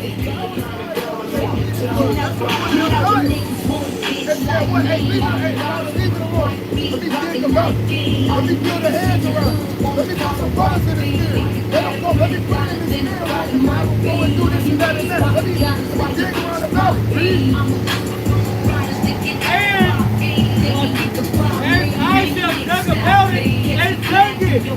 And it bear fruit. And if it what? And if it bear fruit. And if it what? And if it bear fruit. Well, and it's not after that shall cut it down. Hey, let me, hold on, Father. Let's work with it. Let me give him a break.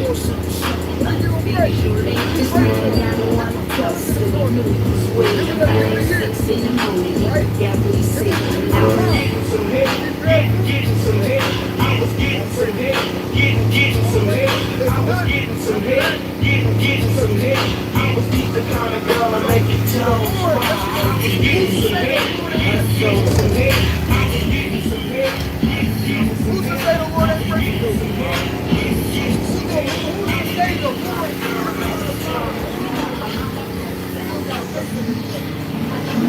Hold on. I still, let me give a little bit more chance.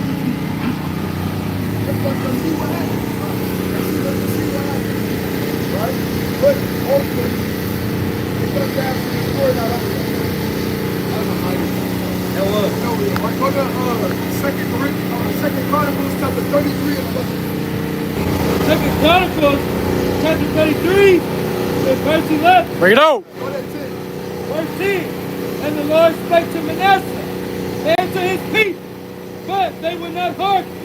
But they would not hearken. Wherefore the Lord brought upon them the captains of the host of the kings of Assyria, which took Manasseh among the thorns, and bound him with fetters, and carried him to Babylon. All right, watch this. Here's the point. It said they didn't listen. Manasseh didn't listen. And he said, so what did he do? He brought a nation upon them to bind them as better to earn. Spiritually, Lord said, the Lord will give you over to those things that you put before him. The Lord can give you the things that right? But that don't even show you. Watch this. Watch what he did for Manasseh. Read.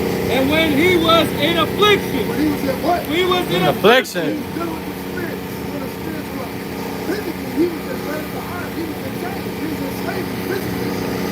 But spiritually, guess what? You would know it's afflictions and dealing with these different spirits that we deal with. Read. He besought the Lord. He did what? He besought the Lord. What we gotta do? He besought the Lord. When he besought the Lord, let's see what happened. Read. His God. And humble himself. He did what? And humble himself. Read. Greatly before the Lord, before the God of his father. And prayed unto him.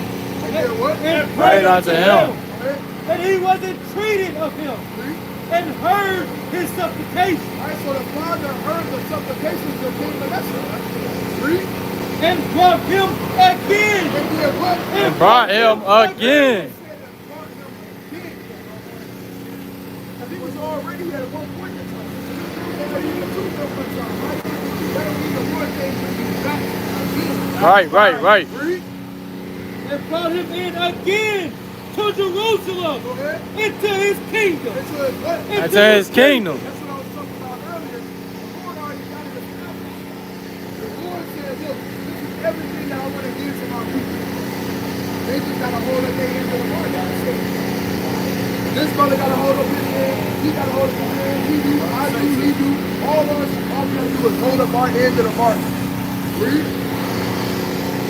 Then Manasseh knew that what? That the Lord was God. They say that the Lord was God. Right. You got right. I want to do that there. Right. Man, that's going to be a classic.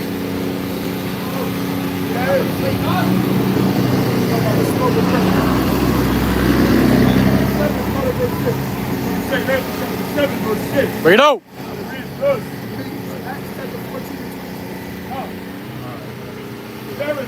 There is also another thing. A city is built and set apart a field, and it's full of all good things. Full of all good things. The Lord called it an inheritance. Meaning it's waiting on you for a particular time period. Right? It's like a trust. It's a trust where He called Acts 14:22. you get to a certain point and then you get it. Whether it be an age or whether it be you complete something or whatever it is. Trust. After you get to that point, then you receive that inheritance. Or you receive that trust. Son, whatever it is. Verse 7, the entrance thereof is narrow, and is set in a dangerous place to fall, like as if there were a fire on the right hand, and on the left a deep water, and one only path between them both, even between the fire and the water, so small that there could but one man go there at once. And it's straight. Straight and on the way. It's said it's going to be easy. Right? Never said it's going to be easy, right? It's hard. Right? Others know it's hard, right? But, hey, it's going to be worth it. Right. That's the thing. It's worth it. It's worth going through all this. Because what you're going to get at the end, it's going to supersede past all the shit that we got going through here. Everything that we're going through here, if we get the kingdom, I'm watching out all the other things that we get the kingdom, hey, we ain't going to think like this. Go ahead, Verse 9, if the city now was given up to the man for an inheritance,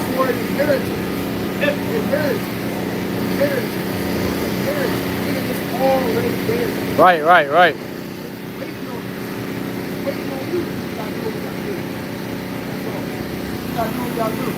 Right? It's gonna be hard. It ain't gonna be sweet. But it's doable. Alright? Go to Acts 14. This is the book of Acts, chapter 14 and verse 22. Bring it out. Confirming the souls of the disciples and exhorting them to continue in the faith. What? To continue in the faith. It said exhorting them to continue in the faith. Sometimes you need exhortation. It ain't a brother on earth that don't need it. Right. Every brother needs exhortation. Every brother get to a point where they feel going. right, We all need it. The apostles needed it. right, You read the Bible. Read. And that we must through much tribulation. Through God's son. Much tribulation. It's gonna be Much tribulation. Enter into the kingdom of Yahweh. That don't just mean financial issues. That don't just mean household issues. That's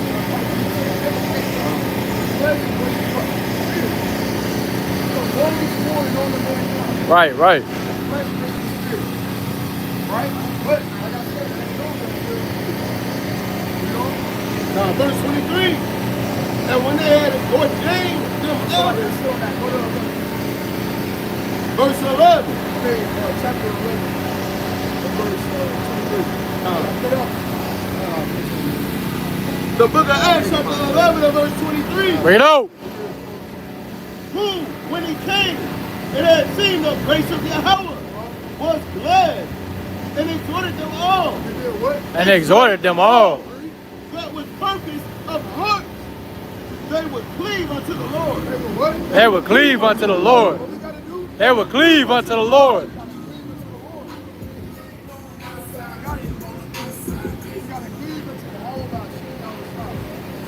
Hold on to his leg. We gotta grab his coattails. We gotta be like the woman in the book of Matthew chapter 22. We gotta grab the hem of his garment. That's how we gotta do that in the book of Psalms chapter 63. Psalm 61. Psalm 64. This is the book of Psalms, chapter 65, verse 8. Bring it on. So they shall make their own tongues.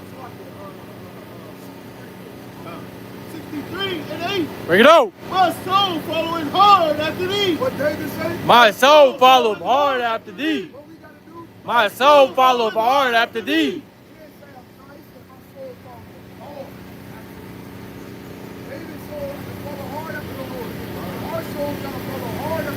That's right. Thy right hand.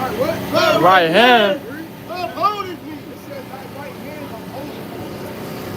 And when you slip, guess what? The right hand of the Lord will hold you. That's right. So that you can get back up.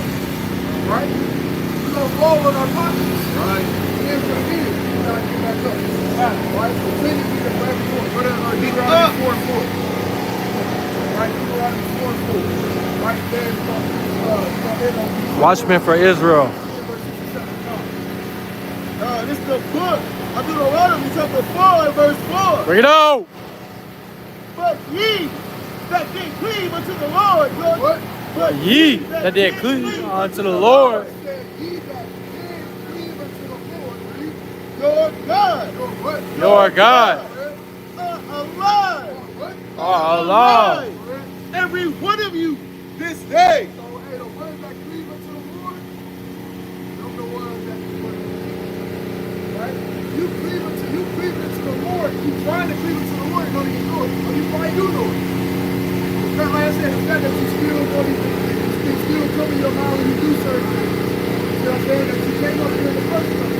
That you feel conviction when you do certain things sometimes. Like, that's you trying to, that's your spirit trying to cleave unto the Lord. Trying to step forward and get back to the Most High God. But your flesh saying, come to me right now. You got to be strong in your flesh. Right?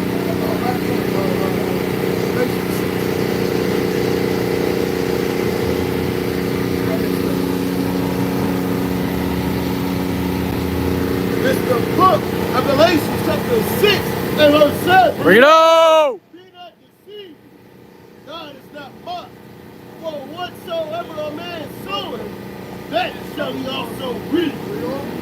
For he that soweth in his flesh, he that soweth in his flesh, he that soweth to the flesh, or aka if you strengthen in your flesh, meaning what? What's strengthening your flesh? Limiting all the things that are wrong. Yeah, I want to go back over the word, that's you giving it to me. I want to fight with easy right now, that's you giving it to the flesh. I want to be A, B, and C, that's you giving it to the flesh. So now all you doing is strengthening your flesh. Read. shall of the flesh Reap corruption. That's gonna be what you put out. Read. but he that soweth to the Spirit, He that soweth to the Spirit. So when those things or those thoughts come up, you think about that wisdom, but not just think about it, you turn away from that action. Right? You start reading more. You understand? You start praying more. Right? The Lord said, hey, seek him 10 times more. Right? And he said, pray without ceasing. So getting your prayer life up, getting your prayer game back up, getting your reading back up. You understand? Getting the things that bag from the water. How you put it in the bag?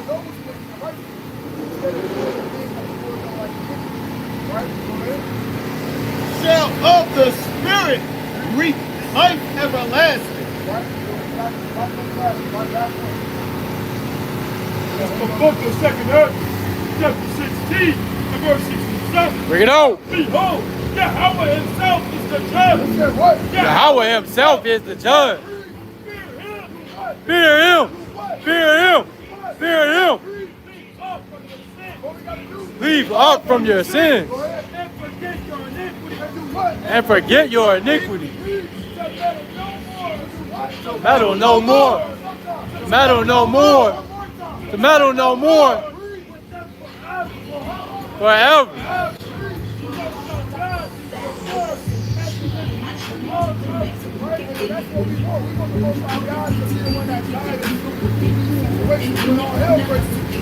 Because if, like I always say, let's start right now. You're going to be covered in that gospel now. Not after all hell breaks loose, and now we're going to be covered up. Now we got to earn it right now. You still got the opportunity to earn it.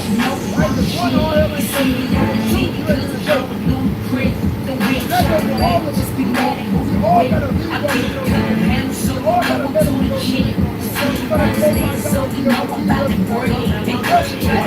Come yourself.